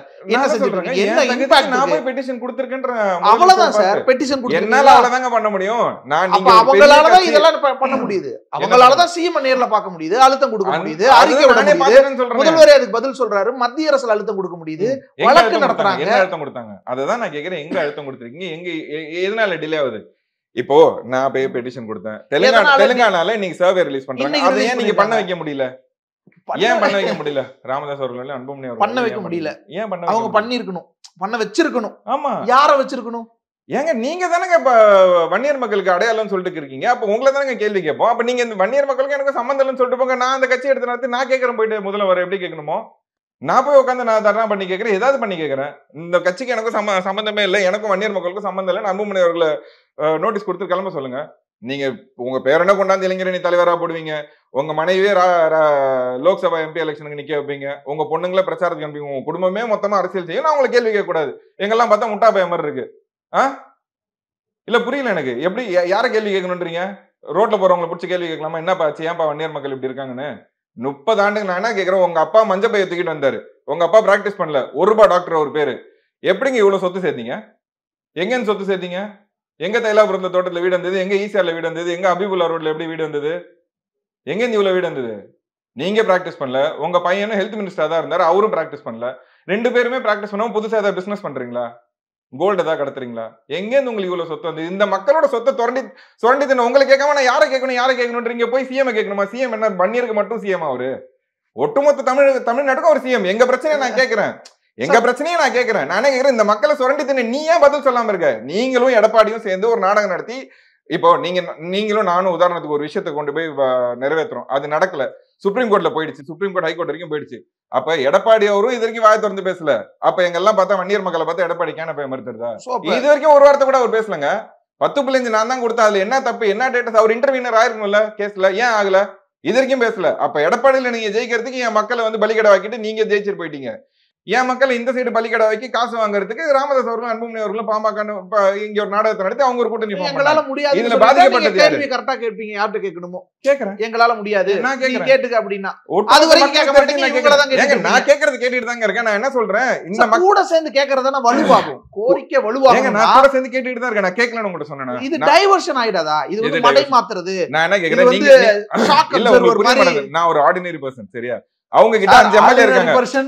ஒரு காமன் மேனா பேசுறேன். நான் ஒரு காமன் மேனா பேசுறேன். காமன் மேனா ஒரு சந்தேகம் வரும்ல. இல்ல நான் என்ன கேக்குறேன், உங்க கிட்ட 5 எம்எல்ஏ இருக்காங்க, அவங்களால அழுத்தம் கொடுக்க முடியும். அசெம்பிளிக்குள்ள போய் அழுத்தம் கொடுக்கணும், அவங்களால கொடுக்க முடியும். வெளியில இருந்து நம்மளால என்ன பண்ண முடியும்? அன்புமணி ராமதாஸ் இல்ல ஒரு பாமக இந்த மாதிரி 10.5 வேணும், ஏன் இன்னும் அதை கொடுக்காம இருக்கீங்க? வெறும் மணிமண்டபம் போதுமா? இது ஏமாற்று வேலை, நீங்க இன்னும் 10.5 அமல்படுத்துங்க, அதை கொண்டு வாங்க. அதை கொண்டு வரதுக்கு என்ன டேட்டா தானே இல்ல, அதை நீங்க எடுங்க. மத்திய அரசையே கை காட்டிட்டு இருக்காதீங்க, மாநில அரசால முடியும். பாருங்க பீகார்ல செய்யறாங்க, பாருங்க இன்னைக்கு தெலுங்கானால ரிலீஸ் பண்றாங்கன்னு இங்க இருந்து ஒரு அழுத்தம் வருதுன்னா அதை டைவர்ட் பண்றதுக்கு நீங்க என்ன இப்படி கேக்குறீங்க? நீங்க அழுத்தம் கொடுக்கறது பத்தல, நீ இப்படி கேட்கறது சரியில்லை அப்படின்னு நீங்க திருப்பி அன்புமணியவே கேட்டுட்டு இருக்கீங்க, பாமகவே கேட்டுட்டு இருக்கீங்கன்னா என்ன பயன்? அதுல என்ன செயல் வரும்? நீங்க இதே அன்புமணி கேக்குறது நியாயம் தானே, ஆமா செய்யுங்க, ஏன் இப்படி பண்றீங்க, இப்படி பண்ணுங்க அப்படின்னு கூட சேர்ந்து குரல் கொடுத்தாவது அந்த குரல் வலுவாகும். அதுதான் சொல்றேன், நீங்க கூட்டணி பேசுறதுக்கு எல்லாத்தையும் பண்ணிட்டு இருக்கீங்க. நீங்க வந்து இதை சாக்கா வச்சு நான் 10.5க்காக சிஎம் சந்திக்க போறேன்னு சொல்லிட்டு போய் கூட்டணி தான் பேசிட்டு இருக்கீங்க. நீங்க 10.5க்கான விஷயத்த அங்க பேசல. நான் என்ன கேக்குறேன்னா, உங்களுக்கு ஹெல்த் மினிஸ்டர் சீட்டு கொடுத்தது திமுக ஆட்சியில, அன்னைக்கு அந்த ஆட்சியில தான் கூட்டணியில இருந்தீங்க. 87ல போராடினாரு எம்ஜிஆர் அவர்கள் வந்து குறிய சுடுற மாதிரி சுட்டு கொண்டாரு 21 பேரை. அவங்க வந்து எதுவுமே இந்த சமுதாயத்துக்கு எல்லாம் நல்லதுதான் செஞ்சாங்கன்னு இன்னைக்கு அன்புமணி வந்து அறிக்கை விடுறாரு. அதிமுக ஆட்சியில எல்லாமே எங்களுக்கு நல்லதான் நடந்தது, திமுக ஆட்சியில் தான் துரோகம் நடந்தது. 88ல திமுக ஆட்சியில தான் வந்து கூப்பிட்டு கலைஞர் அவர்கள், ராமதாஸ் அவர்களையும் மற்ற அவங்க திமுக கட்சியில, ஏன்னா திமுக கட்சியில பெரும்பான்மையான வட தமிழகத்துல வன்னியர்கள் தான் கட்சி வளர்க்குறாங்க. அவங்க முக்கியமான தலைவர்கள் எல்லாரையும் கூப்பிட்டு வச்சு இடஒதுக்கீடு தராங்க, 20% தராங்க, அதுல 108 சமுதாயத்துக்கு சேர்த்து தராங்க. அதுக்கப்புறம் நீங்க இன்னைக்கு வந்து அழுகுன மாங்கனியை கொடுத்துட்டாங்க. 30 ஆண்டுக்கு அப்புறம் இப்ப இந்த 2020 எலெக்ஷன் முன்னாடி சொன்னீங்க. அப்போ உங்க ஹெல்த் மினிஸ்டர் கொடுக்கும்போது அந்த அறிவு ஞானோதயம் வந்து எனக்கு ஹெல்த் மினிஸ்டர் வேணா, எனக்கு வந்து என் சமுதாயத்துக்கு தனி இடஒதுக்கீடு பிரிச்சு கொடுங்கன்னு கேட்டிருக்கணும். அம்பாசங்கர் ஆணையப்படி 14%க்கு மேல இருக்காங்கன்றது அன்னைய 80களில் வந்த ரிப்போர்ட். அதுக்கப்புறம் இன்னைக்கு 2025 ஆயிடுச்சு. 80க்கும் 25க்கும் கிட்டத்தட்ட 45 வருஷம் டிஃபரன்ஸ் இருக்கு. 14ல இருந்து நீங்க 10.5க்கு ஏங்க போனீங்க? பாதி பேர் செத்து போயிட்டாங்க, வன்னியர் மக்களே அடியோட அழிஞ்சிட்டானா? பாதி பேர் இருக்கான்ல. எதுக்கு 10.5க்கு நீங்க என்ன காரணத்துக்காக நீங்க சமரசம் பண்ணீங்க அந்த 10.5? ஏங்க நான் இருங்க ஒரு நிமிஷம் இருங்க, நான் என்ன நீங்க எல்லாரும் பேசுங்க, நான் பேசினேன்ல. நான் என்ன கேட்கிறேன், உங்ககிட்ட ஒரு அமைப்பு இருக்கு, ஒரு கட்சி வச்சிருக்கீங்க, வன்னியர் சங்கம்னு ஒண்ணு இருக்கு, பாட்டாளி மக்கள் கட்சின்னு ஒண்ணு இருக்கு. இது எல்லாமே ஒட்டுமொத்தமா வன்னியர் மக்களால் உருவாக்கப்பட்ட கட்சி. வேற எவனும் உங்களுக்கு ஓட்டு போட போறது இல்ல. ஒரே ஒரு ஓட்டு உங்களுக்கு வராது மற்ற சமுதாயத்துல. நீங்க இந்த வன்னியர் மக்களோட ஓட்டு வந்தா மட்டும்தான் உங்களுக்கு, வேற யாரும் உங்களை நம்ப போறது இல்லை. ஏன்னா நீங்க சொந்த சமுதாயத்தை ஏமாத்துறீங்கன்னு தெரிஞ்சிச்சு மத்தவனும் உங்களை நம்ப போறது. வன்னியர் மக்களோட ஓட்டு மட்டும்தான் உங்களுக்கு உங்களோட ஓட் பேங்க். அப்படி இருக்கும்போது இத்தனை ஆண்டுகளா இந்த மக்களுக்கு இந்த ஒரு நிலையில இருக்காங்கல்ல, 80ல் உங்களுக்கு கிடைச்சதுல அதுக்கப்புறம் நீங்க என்னென்ன அழுத்தம் கொடுத்தீங்க? ஸ்டேஜ் பை ஸ்டேஜா நீங்க என்ன பண்ணீங்க? நான் இன்னைக்கு வந்து நீங்க ஏன் அன்புமணியை பார்த்து கேள்வி கேட்குறீங்க, ஏன் அன்புமணியை பார்த்து கேள்வி கேட்குறீங்கன்றீங்க. அன்னைக்கு அவங்களோட வசதி என்னவா இருந்தது, அன்னைக்கு அவங்க என்னவா இருந்தாங்க, இன்னைக்கு அவங்க எப்படி வளர்ந்து நிக்கிறாங்க, இந்த சமுதாய மக்கள் இதே நிலையிலேருந்து எப்படி அந்த கிராஃப் வளர்ந்து நிக்கிறாங்கன்றது நீங்க ஏன் பார்க்க மாட்டேன்றீங்க? நான் என்ன கேட்கிறேன், நானோ இல்ல தனிப்பட்ட ஒரு நபரோ ஒரு எக்ஸோ ஒய்யோ போயிட்டு வன்னியர் மக்கள்னால லாபம் அடைஞ்சு அவங்க வந்து வளர்ந்து நின்று அந்த மக்களுக்கு எதுவும் செய்யலைன்னா நான் அவங்களை கேள்வி கேட்பேன். அந்த எக்ஸ் ஒய்ன்ற இடத்துல ராமதாஸ் அவர்களும் அன்புமணி அவர்களும் இந்த மக்களை வந்து ஒட்டுமொத்தமா இந்த சமுதாய மக்கள்கிட்ட எல்லா விதமான பலன்களையும் அடைஞ்சு அவங்க தான் இன்னைக்கு பெரிய ஆலமரமா நிக்கிறாங்க. இந்த சமுதாய மக்கள் ஆலமரத்துக்கு கீழே எந்த மரமும் வளராம எப்படி இருக்குமோ அந்த மாதிரி என் சமுதாய மக்கள் தான் நிக்கிறாங்க. இதுக்கு நான் யாரை கேள்வி கேட்கணும்னு நினைக்கிறீங்க? நீங்க ஏன் நாடகம் ஆடுறீங்கன்னு தான் நான் கேட்கிறேன். எனக்கு இடஒதுக்கீடே வேணாங்க. நாடகம் ஆடுறாருன்னு சொல்றாங்க. என்ன நாடகம் ஆடுறாரு? அதுதான் அன்னைக்கு 88ல் அவரே தான் கூப்பிட்டு இடஒதுக்கீடு கொடுத்தாரு, கலைஞர் அவர்கள் கொடுத்தாரு. 3 லட்ச ரூபாய் இழப்பீடு. அதுதான் அது சரியில்லை, தனியா கொடுத்துருக்கணும், நாங்க தானே போராடணும், நீங்க என்ன எல்லாத்தையும் சேர்த்து எத்தனை வருஷத்துக்கு அப்புறம்? அன்னைக்கே கேட்டாரா 2004 உங்க பையனுக்கு ஹெல்த் மினிஸ்டர் கொடுங்க, ஹெல்த் மினிஸ்டர் வேணா எனக்கு தனி ரிசர்வேஷன் கொடுங்கன்னு கேட்கலாம்ல. ஃபேக்ட்ஸ் இருந்ததுல, அம்பாசங்கர் ஆணைய கமிட்டியோட ஃபேக்ட் இருந்தது இல்ல. அன்னைக்கு நீங்க வந்து நீங்க என்ன சொன்னாலும் கலைஞர் கேட்கிற இடத்துல தான் இருந்தாரு. அன்னைக்கு கலைஞர் அவர்கள்ட்ட வந்து நீங்க எனக்கு வந்து இது நீங்க வந்து ஏதாவது ஒரு முறையில அழுத்தம் கொடுத்து, ஏன்னா அன்னைக்கு ராமதாஸ் அவர்கள்ன்றது ஒரு பெரிய ஆலமரமா தான் எல்லாருமே பார்த்து அவரை வியந்து பயந்து தான் பார்த்தாங்க. எனக்கு இடஒதுக்கீடு தான் வேணும்னு அவர் ஒரு புள்ளியில நின்றுதாருன்னா அன்னைக்கு கிடைச்சிருக்கும். என் பையனுக்கு ஹெல்த் மினிஸ்டர் கொடுங்க, நான் சொத்து சேர்க்கணும், என் குடும்பம் வளரணும், நான் பதவி வேறிலையும் பண வேறிலையும் அவங்க குடும்பம் வளர்ந்தது என் சமுதாய மக்கள் அடமானமா போகணுமா? என்னோட கேள்வி இதுதான். இதுல என்ன தப்பு இருக்கு? நான் கேட்கறது தப்புன்றீங்க, நான் இந்த கேள்வி கேட்கறது இதுல என்ன தப்பு இருக்குன்னு சொல்லுங்க. நான் பயன் அடைஞ்சேன்னா என்ன நீங்க கேள்வி கேளுங்க. என் மக்களோட சொத்தை திருடி நான் தின்றுந்தேன்னா என்ன கேளுங்க. நீ இவ்வளவு திருடி தின்னிருக்கா, ஏன்டா அந்த மக்களுக்கு எதுவும் செய்யலன்னு இந்த கேள்வியை நான் கேட்கிறேன். ராமதாஸ் அவர்களும் அன்புமணி ராமதாஸ் அவர்களும் ஏன் உங்களுக்கும் வன்னியர் கல்வியார் கட்டளைக்கு என்னங்க சம்பந்தம்?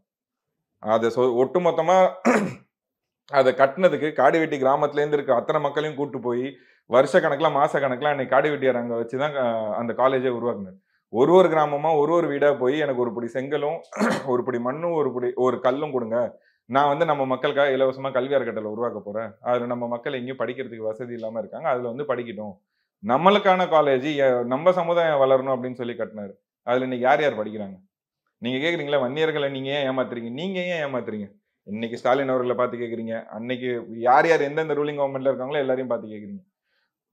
இந்த மக்களுக்கு நீங்க என்ன செஞ்சீங்க? அந்த கல்வி அறக்கட்டளைய நீங்க பேர் மாத்தினதுக்கான காரணம் என்ன? அதுல இலவசமா இருந்தது, இன்னைக்கு ஏன் இலவசமா இல்லாம எதுக்கு வந்து அது கட்டண தொகை மாறிச்சு? இது ரெண்டுத்துக்கான பதில் அன்புமணி அவர்கள் சொல்லுவாரா எங்கேயாவது? இதை சொல்லட்டும், அதுக்கப்புறம் இடஒதுக்கீடு பத்தி பேசுவோம். எனக்கு இடஒதுக்கீடு பத்தி பேசணும் நாலேஜே இல்லைங்க. நான் தப்பா வந்து அன்புமணி அவர்களை பத்தி கேள்வி கேட்கிறேன், விட்டுருங்க. இது ஒரு சாதாரண கேள்வி தானே. நான் ஒன்னும் இது நான் கேட்கறது ஏதாவது தப்பு இருக்கா? நீங்க 10 பேர்கிட்ட இருந்து காசை வாங்கி ஒரு ட்ரஸ்ட் ஆரம்பிக்கிறீங்க, அந்த 10 பேர் சேர்ந்து படிக்கணும்னு, அது உங்க பேருக்கு மாற்றிக்கிட்டா அது கரெக்டா தப்பா? இந்த கேள்விக்கு அன்புமணி பதில் சொல்லுங்க.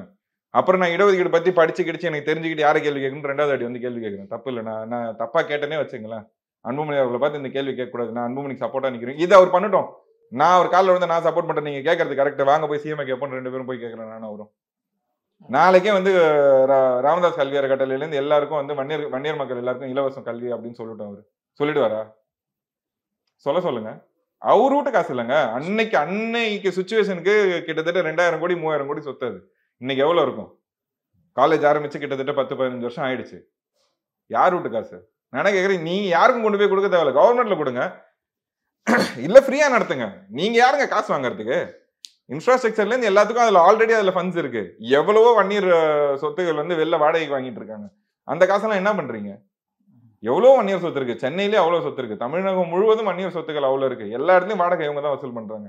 அதெல்லாம் என்ன பண்றீங்க? அதுக்கான பட்ஜெட் டீடைல் நீங்க வந்து தமிழ்நாடுக்கு நிழல் பட்ஜெட் ரிலீஸ் பண்றீங்கல்ல, நீங்க வாங்குற ஃபண்ட்ஸுக்கு நிழல் பட்ஜெட் வன்னியர் மக்களுக்கு ரிலீஸ் பண்ணுங்க, வேற யாருக்கும் ரிலீஸ் பண்ண தேவையில்ல. அவங்க சொத்தை தாங்க தேடி திங்கிறீங்க. யார் சொத்துல வாழ்ந்துட்டு இருக்கீங்க நீங்க? அவங்க போடுற பிச்சையில நீங்க இருக்கீங்க. இன்னைக்கு அவங்களுக்கு பதில் சொல்லணுமா இல்லையா? சோ ஆரம்பிச்ச விஷயம் அதுதான் சொல்றேன். இந்த சமுதாயத்தை இத்தனை நாளா ஏமாத்திட்டு இருக்கீங்க, இந்த 25 தியாகிகளோட குடும்பத்தை இத்தனை நாளா ஏமாத்திட்டு இருக்கீங்க, எங்க குடும்பத்தையும் அதான் பண்றீங்க. காடிவெட்டியார்னு ஒருத்தர் இருந்தார், மாவீரன் காடிவெட்டியார் அவர்கள் இருந்த வரைக்கும் இந்த மக்களுக்காக அவர் முடிஞ்ச அளவுக்கு போராடினாரு. இந்த மக்களுக்காக சிறை காலம் அதிகமா இருந்தது அவர் தான். இந்தியாலே சுதந்திரத்துக்கு அப்புறம் தேசிய பாதுகாப்பு சட்டத்துல 4 முறை யாருமே கைதானது. 4 முறை கைதானாலுமே லீகலா அது என்ன பேட்டலோ அந்த பேட்டலை ஃபேஸ் பண்ணி தான் வெளியில வந்தார். அவங்கள வந்து ஏத்துப்பாங்களா மக்கள்? இல்ல ராமதாஸ் மாதிரி ஒரு கோழை ஏத்துப்பாங்களா? அன்னைக்கு அவர் அரெஸ்ட் ஆன அதே மகாபலிபுரம் மாநாடு நடத்தினதுல 10 மணி வரைக்கும் மாநாடு நடத்தினதுல 10 மணிக்கு மேல அரை மணி நேரம் போச்சு. நான் என் மாநாட்டை நடத்துவேன், நீங்க கேஸ் போட்டா போடுங்கன்னு சொல்லி அன்னைக்கு ஐயா காடிவெட்டியார் அவர்கள் சொன்னாங்க. வழக்கு போட்டாங்க. அந்த வழக்குல உள்ள போனாரு. அதுக்கான பிரச்சனைகளை ஃபேஸ் பண்ணி வெளில வந்தாரு. அதே வழக்குல அரெஸ்ட் ஆன ராமதாஸ் அவர்கள் அவங்க மனைவி போயிட்டு ஒரு வாரத்துல மன்னிப்பு கடிதம் எழுதி கொடுத்துட்டு வெளில வந்தாங்க. அப்ப என் சமுதாய மக்கள் வந்து ஒரு வீரனை தலைவனா ஏத்துப்பாங்களா இல்ல ஒரு கோழைய தலைவனா ஏத்துப்பாங்களா? நான் இதை ஏன் சொல்றேன்னா, 2 நாள் முன்னாடி February 1ஆம் தேதி வந்து எங்க மாமாவோட பிறந்தநாள் இருந்தது. மாவீரன் காடிவெட்டியார் அவர்களோட பிறந்தநாள். நாங்க ஆண்டாண்டுகளா வந்து வன்னியர் ஜெயந்தி விழாவா கொண்டாடிட்டு வரோம். ஜெயந்தி விழாவா கொண்டாடிட்டு வர இடத்துல அதை பொறுக்காம நீங்க உங்க கண்ணு முன்னாடி ஒரு மாவீரன் மறைஞ்சதுக்கு அப்புறமும் இன்னுமே அவரோட புகழ் ஓங்குதுன்னு உங்களுக்கு அவ்வளவு வன்மை எதுக்கு ராமதாஸ் அவர்களுக்கு? இதை நான் ஒரு உதாரணத்தோட சொல்றேன். என்ன நடந்தது February 1ஆம் தேதி என்ன நடந்தது, அதுல ராமதாஸ் அவர்களோட ஈடுபாடு எப்படி இருந்ததுன்னு நான் சொல்றேன். ஒன்னா ஆண்டாண்டா 2018 இருந்தாரு. அன்னையிலேருந்து இன்னி வரைக்கும் அது வன்னியர் ஜெயந்தி விழாவா தான் நடந்துட்டு வரும். அவங்களும் ஏடிஎம்கே ஆட்சியும் அலைன்ஸ்ல இருந்தா ஏடிஎம்கே ஆட்சி பீரியட்ல அவங்க அலைன்ஸ்ல இருந்த பீரியட்ல எங்களுக்கு 144 தான் போட்டிருந்தாங்க. எங்களை விழா நடத்த விட மாட்டாங்க.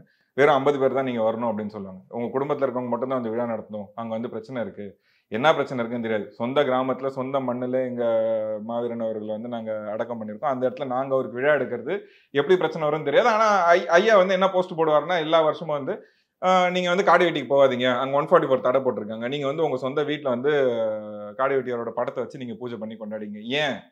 ஏன் உங்க கண்ணு முன்னாடி நீங்க இருக்கும்போது இன்னொருத்தர் வந்து ஒரு வன்னியர் லீடரா ஃபார்ம் ஆயிடக்கூடாது, அவரோட புகழ் வந்து வந்துடக்கூடாது. வன்னியருக்கு அடையாளம்னா நான் தான் சொல்றேன், ஒரு கோழைய லீடரா ஏத்துப்பாங்களா ஒரு வீரனை லீடரா ஏத்துப்பாங்களா? காடிவெட்டியார் அவர்கள் வந்து வீரமான ஜெயிலுக்கு போறதை நான் வீரன் சொல்ல. இந்த சமுதாய மக்களுக்காக நின்னது யாரு கடைசி வரைக்கும்? உயிர் மூச்சு இருக்க வரைக்கும் காடிவெட்டியார் அவர்கள் நின்னாரு. நீங்க எந்த இடத்துல நின்னீங்க இந்த மக்களுக்காக? அதான் அந்த ஏமாத்து வேலை தான். நீங்க வந்து படத்தை வச்சு கொண்டாடுங்க, காடிவெட்டி கிராமத்துக்கு போவாதீங்க. அங்க ஒரு மக்கள் சேர ஆரம்பிச்சிட்டாங்க, அவருக்கு வந்து அந்த புகழஞ்சலியை செலுத்துறாங்க. அவர் வந்து ஒரு வன்னியர் காலம் அழியிற வரைக்கும் அவர் ஒரு வன்னியர் தலைவர் அவர் ஏத்துக்கிட்டாங்கன்னா, இவரோட காலம் முடிஞ்சதுக்கு அப்புறம் இவர் எப்படி என்னன்னு சொல்லுவாங்க? ராமதாஸ் அவர்கள் எதுக்கு போராடினார்னு ஒரு ஒண்ணுமே வராது இல்ல. வன்னியருக்கான தலைவர் வெறும் காடிவெட்டியாரா மட்டும் அடையாளப்படுத்தப்பட்டார்னா அன்புமணி அவர்கள் அங்க எந்த அடையாளமும் வராது, ராமதாஸ் அவர்கள் எந்த அடையாளமும் வராது. அந்த ஒரு காழ்ப்புணர்ச்சியில 144 எங்களுக்கு 4 வருஷம் போட்டாங்க. 2021 எலெக்ஷன் முடிஞ்சு 2022 தான் எங்களுக்கு அந்த 144 போச்சு. ஏடிஎம்கே பீரியட் இருக்க வரைக்கும் எங்களுக்கு 144 தான் தடை போட்டிருந்தாங்க. வெறும் 50 பேர் வச்சு ஃபங்க்ஷன் நடத்துவாங்க. நாங்க கோர்ட்டுக்கு போய் எல்லா பேட்டலும் ஃபேஸ் பண்ணி தடையை மீறி எங்களுக்கு கிட்டத்தட்ட 50,000 பேர் சேருவாங்க அந்த இடத்துல. 50,000 பேர் வச்சு நாங்க இத்தனை வருஷமா ஃபங்க்ஷன் நடத்தோம். வருஷம் எங்களுக்கு வந்து அவ்வளோ கேஸ் எல்லா பிரச்சனையும் தான் பண்ணிட்டு இருந்தாங்க. கேஸுக்கு பயந்து நாங்க எதுவுமே இங்க சொல்ல. என்ன சொல்றது, காடிவெட்டியார் அவர்கள் சொன்ன மாதிரி ஜெயிலுன்னு ஒண்ணு இருந்தா பெயிலுன்னு ஒண்ணு இருக்கு. எல்லா கேஸுமே மக்கள் மேல அவ்வளவு கேஸ் போட்டு எங்க குடும்பத்து மேல கேஸ் போட்டு இதே மாதிரிதான் காடிவெட்டியார் ராமதாஸ் அவர்கள் அந்த 25 குடும்பத்தையும் இந்த வன்னியர் சமுதாய மக்களையும் எப்படி துரோகம் பண்ணிட்டு இருக்காரு, அதே தான் எங்களுக்கும் பண்ணாரு. நீங்க எதுவுமே நடத்தக்கூடாது, ஃபங்க்ஷன் நடத்தக்கூடாது, எதுவுமே பண்ணக்கூடாது, வருஷம் தடை போடுறது, வழக்கு போடுறது, இப்படியே தான் பண்ணிட்டு இருந்தாரு. இன்னைக்கு வந்து அந்த இடத்துல நாங்க ஒரு சிலையை அமைச்சோம். எங்க சமுதாய மக்கள் அத்தனை பேரும் சேர்ந்து மாவீரனோட விசுவாசிகள் எல்லாரும் சேர்ந்து அவங்க வந்து வெங்கல பாத்திரங்கள் கொடுத்து நாங்க வந்து ஒரு வெங்கலத்துல முழு உருவ சிலை காடிவெட்டியார் அவர்களுக்கு செஞ்சு அவரை அடக்கம் பண்ண இடத்த நாங்க அன்னைக்கு நிறுவனம் February 1ஆம் தேதி. அந்த இடத்துல நாங்க வந்து எங்க மாவட்டத்தை சார்ந்த எல்லா முக்கியமான தலைவர் எல்லாரையும் கூப்பிட்டுருந்தோம். அண்ணன் சிவசங்கர் அவர்கள் வந்திருந்தாங்க, போக்குவரத்து துறை அமைச்சர் அவர்கள் வந்திருந்தாங்க. ராமஸ்ரீனிவாசன் பேராசிரியர் ராமஸ்ரீனிவாசன் பிஜேபி அவர்களை சேர்ந்து வந்திருந்தாங்க. நான் வந்து ஒரு கட்சியை சார்ந்து நாங்கள் கூப்பிடல, அனைத்து கட்சி மக்களையும் கூப்பிட்டுருந்தோம், அனைத்து சாதியினரையும் அனைத்து சமுதாய தலைவர்களையும் தான் கூப்பிட்டுருந்தோம். எல்லாருக்கும் அழைப்பு எடுத்திருந்தோம். மாவீரன் மேல பட்டிருந்தவங்க எல்லாரும் வந்திருந்தாங்க. அந்த இடத்துல பாமகன்னு சொல்றதை விட ராமதாஸ் அவர்களோட கீழ்த்தனமான செயல் என்னன்னா, அங்க வந்துட்டு அமைச்சர் வந்துட்டு போகும்போது திமுக ஒழிகன்னு கத்திட்டு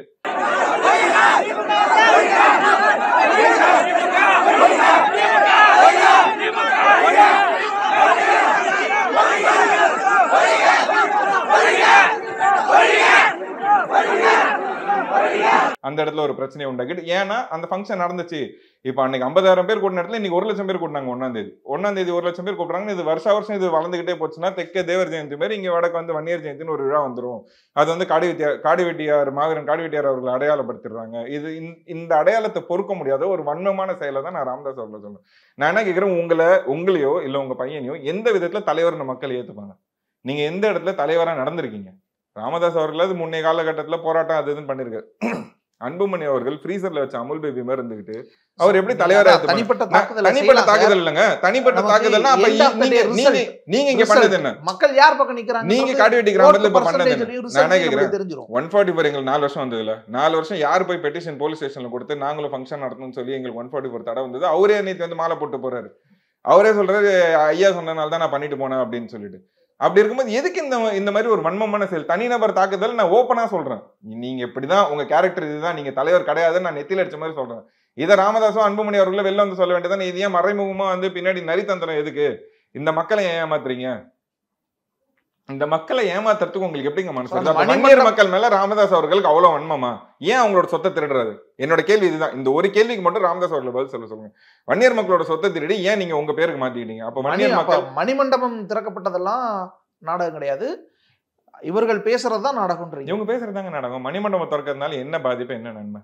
எனக்கு அதை மட்டும் ரெண்டுமே இல்லையா? நன்மை கிடையாது, பாதிப்பு இல்லையா? ரெண்டு விஷயத்தை மட்டும் டிஃபைன் பண்ணுங்க. அதுல அடையாளம் தானே சார். அடையாளப்படுத்துறாங்கல்ல, தாண்டி ஒரு அடையாளம் நம்ம ரெகக்னைஸ் எப்படி பண்றாங்கங்கறதுல நான் நீங்க அந்த ரெகக்னிஷன் கூட கொடுக்கலையே தானங்க சொல்றேன். நீங்க அந்த ரெகக்னிஷன் கூட கொடுக்கலையே. எங்க கொடுத்தீங்க? அந்த மக்களுக்கு ஒரே வருஷத்துல ஒரு நாள், இன்னைக்கு காலம் இருக்க வரைக்கும், அந்த மணிமண்டபம் இருக்க வரைக்கும் வன்னியர் மக்களுக்கு தியாகிகள்லாம் இப்படி ஒருத்தங்க இருந்தாங்க, இந்த குடும்பம் இங்க இருந்தது, அவங்களுக்குன்னு ஒரு மணிமண்டபம்னு ஒண்ணு அமைச்சிருக்காங்க அப்படின்னு போய் பார்க்க தெரியும்ல. எல்லா இடத்துலயும் நடுகள் யார் சார் வச்சது? எந்த நடுகள்? இந்த இறந்தவங்களுடைய இறந்தவங்களுக்கு நினைவு தோணுச்சு. பாமக தானே சார். பாமக தான் வச்சாங்க. பாமக ராமதாஸ் அவர்கள் வந்து நின்று கட்டினாரா? அதுதாங்க அன்னைக்கு இருந்த சூழ்நிலையில அவங்க வந்து மக்களா சேர்ந்து அவங்களுக்கு அந்த தியாகிகள் நம்ம சமுதாயத்துக்காக உயிரை விட்டுருக்காங்கன்னு செஞ்சாங்க. நான் கேட்கிறேன், உயிரே விட்டாங்க ஒருத்தன், அவங்க குடும்பத்துக்கு நீங்க என்னங்க நன்றி கடன் செஞ்சீங்க? என்ன கைமாறு செஞ்சீங்க அந்த குடும்பத்துக்கு? எனக்கு அதுக்கு மட்டும் நீங்க ஏன் பதில் சொல்ல மாட்டேன்றீங்க?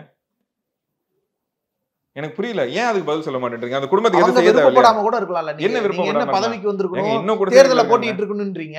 இன்னும் கூட விருப்பம் இல்லாம வீட்டுல இருக்காங்க. இல்ல சார், தேர்தல்ல அவங்க விருப்பப்பட்டு தான் போய். நான் என்ன கேக்குறேன், உங்கள்ட்ட பெர்மிஷன் வாங்கிட்டு உயிரை விட்டாங்களா? என் சமுதாய மக்கள் போராடுறாங்க, எனக்கு இடஒதுக்கீடு வேணும்னு போய் துப்பாக்கி முன்னாடி நின்று உயிரை விட்டாங்க. அவங்க யாரையும் எதிர்பார்க்கறது இல்ல. அதான் யாரையும் எதிர்பார்க்கறது, யாருக்கிட்ட போய் பிச்சை எடுக்கிறது இல்ல. அவங்களுக்கு செய்ய வேண்டிய நன்றி கடன் நீங்க நன்றி கடன் அந்த 10.5 அமல்படுத்துறதானே, தனி இடஒதுக்கீடா உள் ஒதுக்கீடா கொண்டு வரதானே அது நன்றி கடன். அது கொண்டு வந்திருக்கணும், ஏன் கொண்டு வரல? நீங்க போராடுறாங்க. நீங்க கூட்டணியில இருந்தீங்க, நீங்க எம்பி எலெக்ஷன் அப்ப 2019 கூட்டணிக்கு போயிட்டீங்க. 2021 எலெக்ஷன் வர வரைக்கும் நீங்க என்ன கழட்டிட்டு இருந்தீங்க? 19 கூட்டணி போனீங்கல்ல, ஆளுங்கட்சியில எடப்பாடி கூட்டணியால தானே சார் வந்துச்சு. அதுதாங்க 19லயே அதை வச்சிருந்தா யாரும் ஸ்டே வாங்கியிருக்க மாட்டாங்கல்ல. 19 இல்ல 20ல வாங்கியிருக்கலாம்ல. நீங்க 21 எலெக்ஷனுக்கு முன்னாடி நாள் தான் உங்களுக்கு ஞான உதயம் பிறந்ததா? இதெல்லாம் டிராமா தானே. நான் கேட்கறது பைத்தியக்காரத்தானே. நீங்க எப்படி அன்புமணி கேள்வி கேட்டீங்க? கொண்டு வரலாம்ல. இப்ப எப்படி கொண்டு வரது? கவர்மெண்ட் ஒரு அவங்கள கேட்டு நீங்க தப்பா ஒரு விஷயத்தை செஞ்சதுக்கு இப்ப ரூலிங் பார்ட்டில என்ன சொல்றாங்க? டேட்டாஸ் வேணும்ன்றாங்க. டேட்டாஸ் எடுக்கிறதுக்கு சென்ட்ரல் கவர்மெண்ட்டுக்கு தான் கேட்கணும்ன்றாங்க. அதுதான் அதுக்கான அழுத்தத்தை நாங்க கொடுத்துக்கிட்டு இருக்கோம். எங்க சமுதாய மக்கள் இடஒதுக்கீடு அமலானா சந்தோஷம் தான். ஆமா, எல்லாரும் பாதிக்கப்பட்ட மக்கள் எல்லாரும் நாங்க கேள்வி கேட்கிறோம். பங்கீடு சரியா அமையணும், கொடுக்கப்படணும், மனு யாரும் மறுக்க முடியாது. நாங்க கேள்வி கேட்கிறோம். எல்லாமே நாங்க எங்களால முடிஞ்சது எல்லாத்தையும் பண்ணிட்டு இருக்கோம். நீங்க ஒரு ஸ்டண்ட் பண்ணி வன்னியர் மக்களோட விடிவெளி நான் தான் எல்லாமே பண்ணேன், அவங்க ஓட் பேங்க் என்கிட்ட தான் இருக்கு, நான் இல்லைன்னா வன்னியர் மக்கள் ஏத்துக்க முடியல இல்லைங்க. நான் என்ன கேட்கிறேன், இப்ப நீங்க எப்படி கொஸ்டின் டெஸ்ட் பண்றீங்களா? நான் என்ன கேட்கிறேன், இந்த மக்கள் சத்தத்துக்கு நீங்க காரணம். நீங்க போராடினீங்க, அந்த மக்கள் சத்தம். உங்க வீட்டுல யாரும் சாவல, நீங்க போராடினீங்க, மக்கள் சத்தம். அந்த மக்களுக்கு நீங்க நன்றி கடனை எதுவும் செய்யல. மாறாக அந்த மக்களோட சொத்தை திருடி நீங்க வச்சுக்கிட்டீங்க. 19ல நீங்க கூட்டணி போனீங்க, 21 வரைக்கும் வாய முடிட்டியா இருந்தீங்க. 2020 நீங்க வந்து அமலுக்கு பண்ணுங்க அப்படின்னு சொல்லி அப்ப அழுத்தத்தை கொடுத்து 2020 நீங்க வாங்கியிருந்தீங்கன்னா யாரும் ஸ்டே வாங்கியிருக்க மாட்டாங்க. இன்னைக்கு இந்த 5 வருஷத்துல என் பிள்ளைங்க எத்தனையோ பேர் வந்து டாக்டராகவும் என்ஜினியராகவும் அந்த ரிசர்வேஷன்ல பயன்படுத்திருப்பாங்க. எவ்வளவு எக்ஸாம்ஸ் போயிடுச்சுங்க, டிஎன்பிசி எக்ஸாம்ஸ் போயிடுச்சு, குரூப் 1 எக்ஸாம்ஸ் போயிடுச்சு, போலீஸ் எக்ஸாம்ஸ் போயிடுச்சு, அதுல எல்லாத்தையும் பயன்படுத்திருப்பாங்க. இன்னைக்கு எந்த ஒரு பிரயோஜனம் இல்லாம நீங்க கொடுத்த 10 பிள்ளைங்க யாருக்குமே பிரயோஜனம் இல்லாம குப்பத்தொட்டில கிடக்கிற மாதிரிலாம் கிடக்கு. அப்ப நீங்க என்னதான் பண்ணீங்கன்னு நான் கேட்கறேன். நீங்க அவரை கேட்கக்கூடாதுன்றீங்க. நான் சரி, அதான் சொல்றேன், ரிசர்வேஷன் என்னோட புரிதலுக்கு தப்பா இருக்குன்னு அதை அப்படியே டோட்டலா விட்டுருங்க. நான் கேட்கறேன், என் மக்களுக்கு திருடின காசு திருப்ப கொடுங்க. அதுக்கு பதில் சொல்லுங்க. நீங்க ஒரு பாமக காரா பேசுறீங்களா? அதுக்கு பதில் சொல்லுங்க. பாமக இல்ல, நீங்க அவ்வளவு டிஃபெண்ட் பண்றீங்க. அவங்களை டிஃபெண்ட் பண்ணும்போது நீங்க இதுக்கான பதிலுக்கும் நீங்க உங்களுக்கு ஒரு பதில் இருக்கணும்ல. உங்களுக்கு தெரிஞ்ச விஷயத்துல ஒரு பதில். ஆமாப்பா, நான் தெரியாம எடுத்துட்டேன், நான் திருப்பி. நீங்க ஒரு விஷயம் பேசும்போது நம்ம ஒரு விஷயத்த கேக்குறோம், நீங்க நேரடியா அங்க தாக்குதலுக்கு போறீங்க. அங்க தாக்குதலே கிடையாது. எனக்கு அவங்களை தாக்கி ஒரு பைசா கேள்விகள் இருக்கு, பதில் அவங்களை தாக்குதல். நான் என்ன கேக்குறேன்னா, என் மக்களோட சொத்தை ஏன் திருடி வச்சிருக்கீங்க? எதுக்கு அந்த என்ன பண்ண போறீங்க அவ்வளவு காசுல? அதுக்கு நான் தான் சொல்றேன், அன்னைக்கு 2000 கோடினா இன்னைக்கு அதோட மதிப்பை யோசிச்சு பாருங்க. அவ்வளவு சொத்து சேர்த்து என்ன பண்ண போறீங்க? சொத்து பதவி.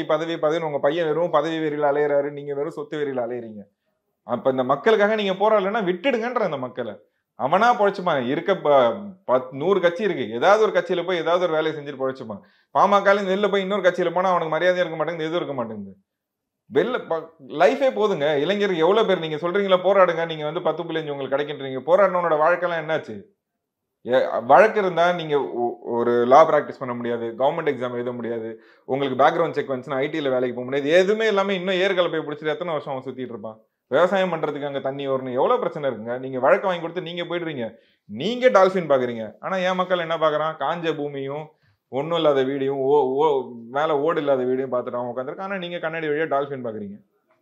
இதெல்லாம் நியாயமா? ரிசர்வேஷனே விடுங்க, நீங்க பண்ண வேலைக்கான பதில சொல்லுங்க. நீங்க போராடுறீங்க, நீங்க போராடி உங்க குடும்பத்துல யாருக்கா வழக்கு இருந்தா இந்த மாதிரி நீங்க அமைதியா இருப்பீங்களா? ராமதாஸ் அவர்கள் வந்து அவங்களோட ஃபேமிலியில யாருக்கோ ஒருத்தர் வழக்கு வந்துச்சுன்னா அவர் அமைதியா இருப்பாரு. அதான் சொல்றேன்ல, அவர் மன்னிப்பு கடிதம் கேட்டு அவங்க அப்பாவே வெளில வந்தார். அவங்களாவது மன்னிப்பு கடிதம் எழுதினாங்க, வழக்குன்னு சொல்லி அவங்க போய் மன்னிப்பு கடிதம் எழுதினாங்க. இவர் வந்து உங்களை அரெஸ்ட் பண்ண போறாங்கன்னு சொன்னா இவர் அதுக்கு முன்னாடியே மன்னிப்பு கடிதம் எழுதி அரெஸ்ட்லாம் பண்ணாதீங்க, நான் வெளில இருந்துக்கிறேன் அப்படின்னு அப்படியேப்பட்டவர் தான் அன்புமணி அவர்கள். ஐயாவது சிறையை பார்த்திருக்காரு, உள்ள போயிட்டு மன்னிப்பு கடிதம்லாம் எழுதிட்டு வெளியில வந்தார். இவர் உள்ள போறதுக்கு முன்னாடியே மன்னிப்பு கடிதம் எழுதுறாரு அன்புமணி அவர்கள். நான் அதுக்கு தான் சொல்றேன், ஏன் இந்த மக்களை ஏமாத்துறீங்க? அதனால உங்களுக்கு என்ன கிடைக்குது? இன்னைக்கு சேலத்துல ஒரு 2 நாள் முன்னாடி ஒரு மீட்டிங் போட்ட இடத்துல அண்ணாமலை இருந்தாங்க. இப்ப லோக்சபா எலெக்ஷன்ல கண்டெஸ்ட் பண்ணாங்க. அவரை பார்த்து நீங்க வந்து என்ன அண்ணாமலை என்ன ஓட்டு எடுக்க மாட்டியா, வேலை செய்ய மாட்டியா அப்படிங்கிறது. நீங்க தோத்தீங்களா? உங்களை பார்த்து யார் என்ன கேள்வி கேட்டா? நீங்க தோத்து நீங்க திருப்பி வந்து ராஜ்யசபா எம்பி ஆயிட்டீங்க, அவருக்கு ராஜ்யசபா சீட்டு கொடுக்க வேண்டியது தானே? கட்சியோட பிரதிநிதி, கட்சியோட முகமே அன்புமணி தான், கட்சிக்கு சிஎம் கேண்டிடேட்டா அன்புமணி தான் சொன்ன இடத்துல 1 லட்சம் வாக்கு வித்தியாசத்துல தோல்வியை சந்திச்சவர் அன்புமணி. அப்ப அவரை பார்த்து எல்லாம் கேட்டா பொது மேடையில என்ன அண்ணாமலை ஓட்டு எடுக்க மாட்டியா, என்ன முறைக்கிற அப்படின்னு கேக்குறீங்க. அவரோட பசங்கள்லாம் இருப்பாங்க, அவங்க எல்லாம் எப்படி ஃபீல் பண்ணுவாங்க? உங்க பொண்ணோ இல்ல உங்க மனைவி அந்த இடத்துல அந்த பொது நிக்க வச்சு நீங்க கேட்பீங்களா, ஏமா தோத்துட்ட, எதுக்குமா ஓட்டு எடுக்கலன்னு? என்ன அரசியல் பண்றீங்க நீங்க? இதுதான் டீசென்ட் அண்ட் டெவலப்மெண்ட் பாலிடிக்ஸா? என்ன எல்லாம் கொத்தடிமையா உங்களுக்கு? நீ எல்லாரும் சொத்தையும் திருடிட்டு போறதுக்கு எல்லாரும் கொத்தடிமை நடத்துவீங்களா? யாருங்க கேட்கணும் இந்த கேள்வியெல்லாம்? யாருமே கேட்க கூடாது. பாமக பத்தி நீங்க ஏன் கேட்கறீங்கன்றீங்க? யார் கேட்கணும்? யாரோட சொத்தை தேடி வச்சிருக்கீங்க? அவர் வீட்டு காசு எடுத்து வச்சது நான் கேள்வி கேட்கறேன்னா? அவர் இதுக்கெல்லாம் பதில் சொல்லட்டும். பதில் சொல்ற இடத்துல அவர் இருக்காரு, கேள்வி கேட்கிற இடத்துல ஒட்டுமொத்த 3 கோடி வன்னியர் மக்களும் இருக்காங்க. யார் கேள்வி கேட்டாலும் பதில் சொல்லி ஆகணும். அவங்க செஞ்ச விஷயத்துக்கு அவங்களோட பர்சனல் மேட்டர்ஸ் நான் எதையுமே பேசல. தனிநபர் தாக்குதல்னா அவரோட கேரக்டரையோ அவரோட பர்சனல் விஷயம், அவர் லைஃப்ல என்ன நடக்குதோ அதை நான் பேசல. பொது வெளியில மக்கள்கிட்ட திருடின விஷயத்தையும் மக்களை கொச்சப்படுத்துற இடத்துலயும் இந்த மக்களை வச்சு கொத்தடிமையா நடத்திக்கிட்டு அவர் இந்த மக்களை வச்சு அவரு லாபம் சம்பாரிச்சிட்டு இருக்காரு. அதை கேள்வி கேட்க எனக்கு முழு உரிமை இருக்குங்க. யாரு கேட்க முடியாது இதுல? இன்னைக்கு அவங்க வந்து கொடி பிடிச்சிட்டு போற இடத்தெல்லாம் வந்து திமுக ஒழிக அப்படின்னு சொல்றதும் அதிமுக ஒழிகன்னு சொல்றதும் நான் என்ன கேட்கிறேன், நீங்க வந்து ஸ்டாலின் அவர்களை போய் சந்திச்சா அரசியல் நாகரிகம்னு சொல்றீங்க. மகாபலிபுரத்துல வன்னியர் சங்க மாநாடு நடத்துனீங்க. அன்னைக்கு வீரபாண்டிய ஆறுமுகன் அண்ணனை கூப்பிட்டு தான் மாநாடு நடத்துனீங்க. அன்னைக்கு அது வந்து அது எப்படி வன்னியருக்கு துரோகமான செயலா பார்க்கணுமா? இதே தொல் திருமானம் அவர்கள் கூட நீங்க கூட்டணி அமைச்சிருக்கீங்க, அவருக்காக நீங்க ஓட்டு கேட்டிருக்கீங்க, உங்களுக்காக அவருக்கு ஓட்டு கேட்டிருக்காரு. அப்ப இது வந்து வன்னியருக்கு துரோகமான செயலா பார்க்கணுமா? நாங்க எங்க மாவட்டத்துல எங்க சொந்த மண்ணில் நாங்க அடக்கம் பண்ணிருக்கோம் காடி வெட்டியார. அவருக்கு வந்து ஒரு முழு ஒரு செல அமைச்சு அங்க வந்து சுத்தி இருக்க அமைச்சர்களையும் மற்ற எல்லா கட்சி பிரதிநிதிகளையும் கூப்பிடுறோம். அந்த இடத்துல வந்து நீங்க வந்து வன்னியருக்கு துரோகி அப்படின்னு சொல்றதும் இந்த கட்சி ஒழிக அந்த கட்சி ஒழிகன்னு சொல்றது அது எப்படி? நீங்க பார்த்தா அது அரசியல் நாகரிகம், நாங்க செஞ்சா அது வந்து துரோக செயல்னா என்ன பூச்சாண்டியா? அந்த 4 பேர் அங்க கொடி 1 லட்சம் பேர் தண்ட இடத்துல 4 பேர் கோஷம் போடுறதும் எதிர்ப்பா இருக்கிறதும் இவங்களுக்கு ஆள் இருக்கு அடிதடி பண்ணணும்னா எங்களுக்கு அடிதடி பண்ண தெரியாதா? மாவீரனோட வளர்ப்புங்க நாங்க, மாவீரன் ரத்தம், எங்களுக்கு எந்த அடிதடி இல்ல. நான் கேட்கிறேன், எங்களுக்கு பண்ண தெரியாது. அவரு அதான் சொல்றேன், அவர் அவளை கீழ்த்தரமா போகும்போது நாங்க அந்த 4 பேர் நீங்க இப்பெல்லாம் பண்றது தப்புப்பா. நம்மளுக்கு வந்து நம்ம ஒரு சமுதாய ரீதியா தான் எல்லாருமே அன்னைக்கு வந்தாங்க. சமுதாய ரீதியா தான் எல்லாருமே அன்னைக்கு வந்திருந்தாங்க. எல்லா தலைவர்கள் வந்தவங்களும் மாற்று சமுதாயத்திலயும் வந்தாங்க, எங்க சமுதாயத்துல இருந்து வந்தாங்க. ஒரு ஒற்றுமையை உண்டாக்கணும், எல்லா சமுதாயமும் சமமா இருக்கணும் அப்படின்ற ஒரு ஒற்றுமையை உண்டாக்கணும்ன்றதுதான் எங்களுக்கு தெரிஞ்ச விஷயத்த நாங்க ஒரு கூட்டத்தை நடத்துறோம். அதை வந்து கெடுக்கிற அளவுக்கு நீங்க பண்ணீங்கன்னா அப்ப இது எல்லா இடத்துலயுமே எல்லாரும் பண்ணலாம்ல. உங்களுக்கு மட்டும்தான் பண்ண தெரியும், உங்களால மட்டும்தான் கலவர அரசியல் பண்ண முடியும்னு இல்லை. இதே இந்த தூண்டி விட்டு எப்படி சொல்றது டிவைட் அண்ட் ரூல் பாலிசியை தான் வந்து ராமதாஸ் அவர்கள் காலங்காலமா பண்ணிட்டு இருந்தாரு. 2 சமுதாயத்துக்கு நடுவில் கலவரத்தை உண்டாக்கி அடிதடியை உண்டாக்கி இவருக்குள்ள காஞ்சிட்டு இருந்தாரு. இன்னைக்கு அதை சொந்த சாதிக்குள்ள செய்யறாரு. இது என்ன அரசியல் நாகரிகம்? இதுதான் நீங்க வந்து இத்தனை வருஷம் அரசியல் முதிர்ச்சியில் இன்னைக்கு முதிர்ச்சியான தலைவரே ராமதாஸ் அவர்கள் தான். இதுதான் நீங்க அரசியல் முதிர்ச்சி, நீங்க இப்ப உங்களுக்கு இருக்க மெச்சூரிட்டி தானே? இப்படி ஒரு அரசியல் செய்யணும், இந்த சொந்த மக்களோட சொத்தை திருடி திங்கிறதுக்கு நீங்க வேற ஏதாவது பண்ணிட்டு போலாமே. இந்த மக்களை ஏன் ஏமாத்துறீங்க? எதுக்கு இன்னும் மாறி மாறி மாறி மாறி இந்த இளைஞர்களை கூட்டு போய் போராடணும், வழக்கு வாங்கி கொடுக்கறது, இந்த மக்களை வந்து அது எப்படி சொல்றது முடிச்சு விட்டு 2 பேரும் சண்டை போட்டு விட்டுக்கிட்டு இதே அரசியல் பண்ணி என்ன நீங்க அப்படி வாழ்ந்துட போறீங்க? இவ்வளவுதான். எனக்கு இன்னும் கேள்வி கேட்கணும்னா நான் கேட்டுக்கிட்டே இருப்பேன். அவரோட வயசு காரணத்தினால என்னால இதுக்கு மேல அவரை பத்தி பேச முடியல. நான் கேட்ட கேள்விக்கு ராமதாஸ் அவர்களும் அன்புமணி அவர்களும் பதில் சொல்லிட்டோம். நன்றி சார், ரொம்ப நன்றி. சென்னையில 2 ஆறு ஈசி ஆறு ஓஎம்ஆரையும் இணைக்க போறது தையூர்ல இருக்கிற அபிஸ் அக்னி என்க்ளேவ்.